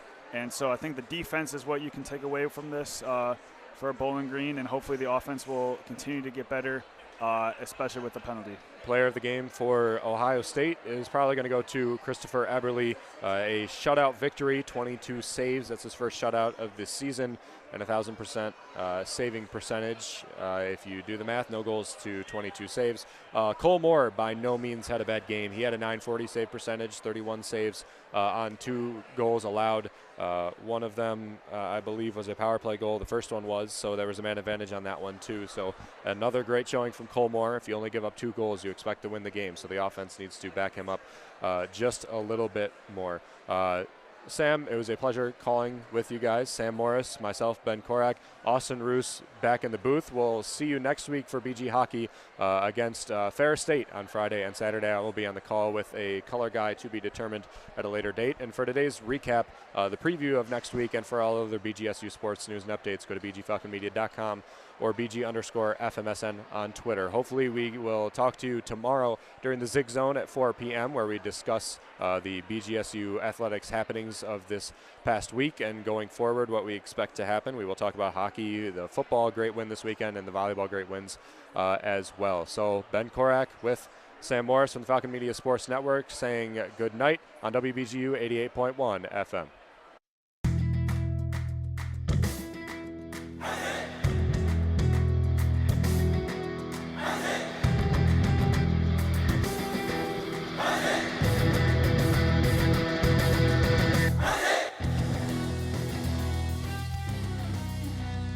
This broadcast has been a Falcon Media Sports Network production. For more BGSU sports news and updates, follow Falcon Media Sports Network on Twitter X at BG_FMSN, BG Falcon Media on Instagram, Facebook, and YouTube, and head over to BGFalconMedia.com.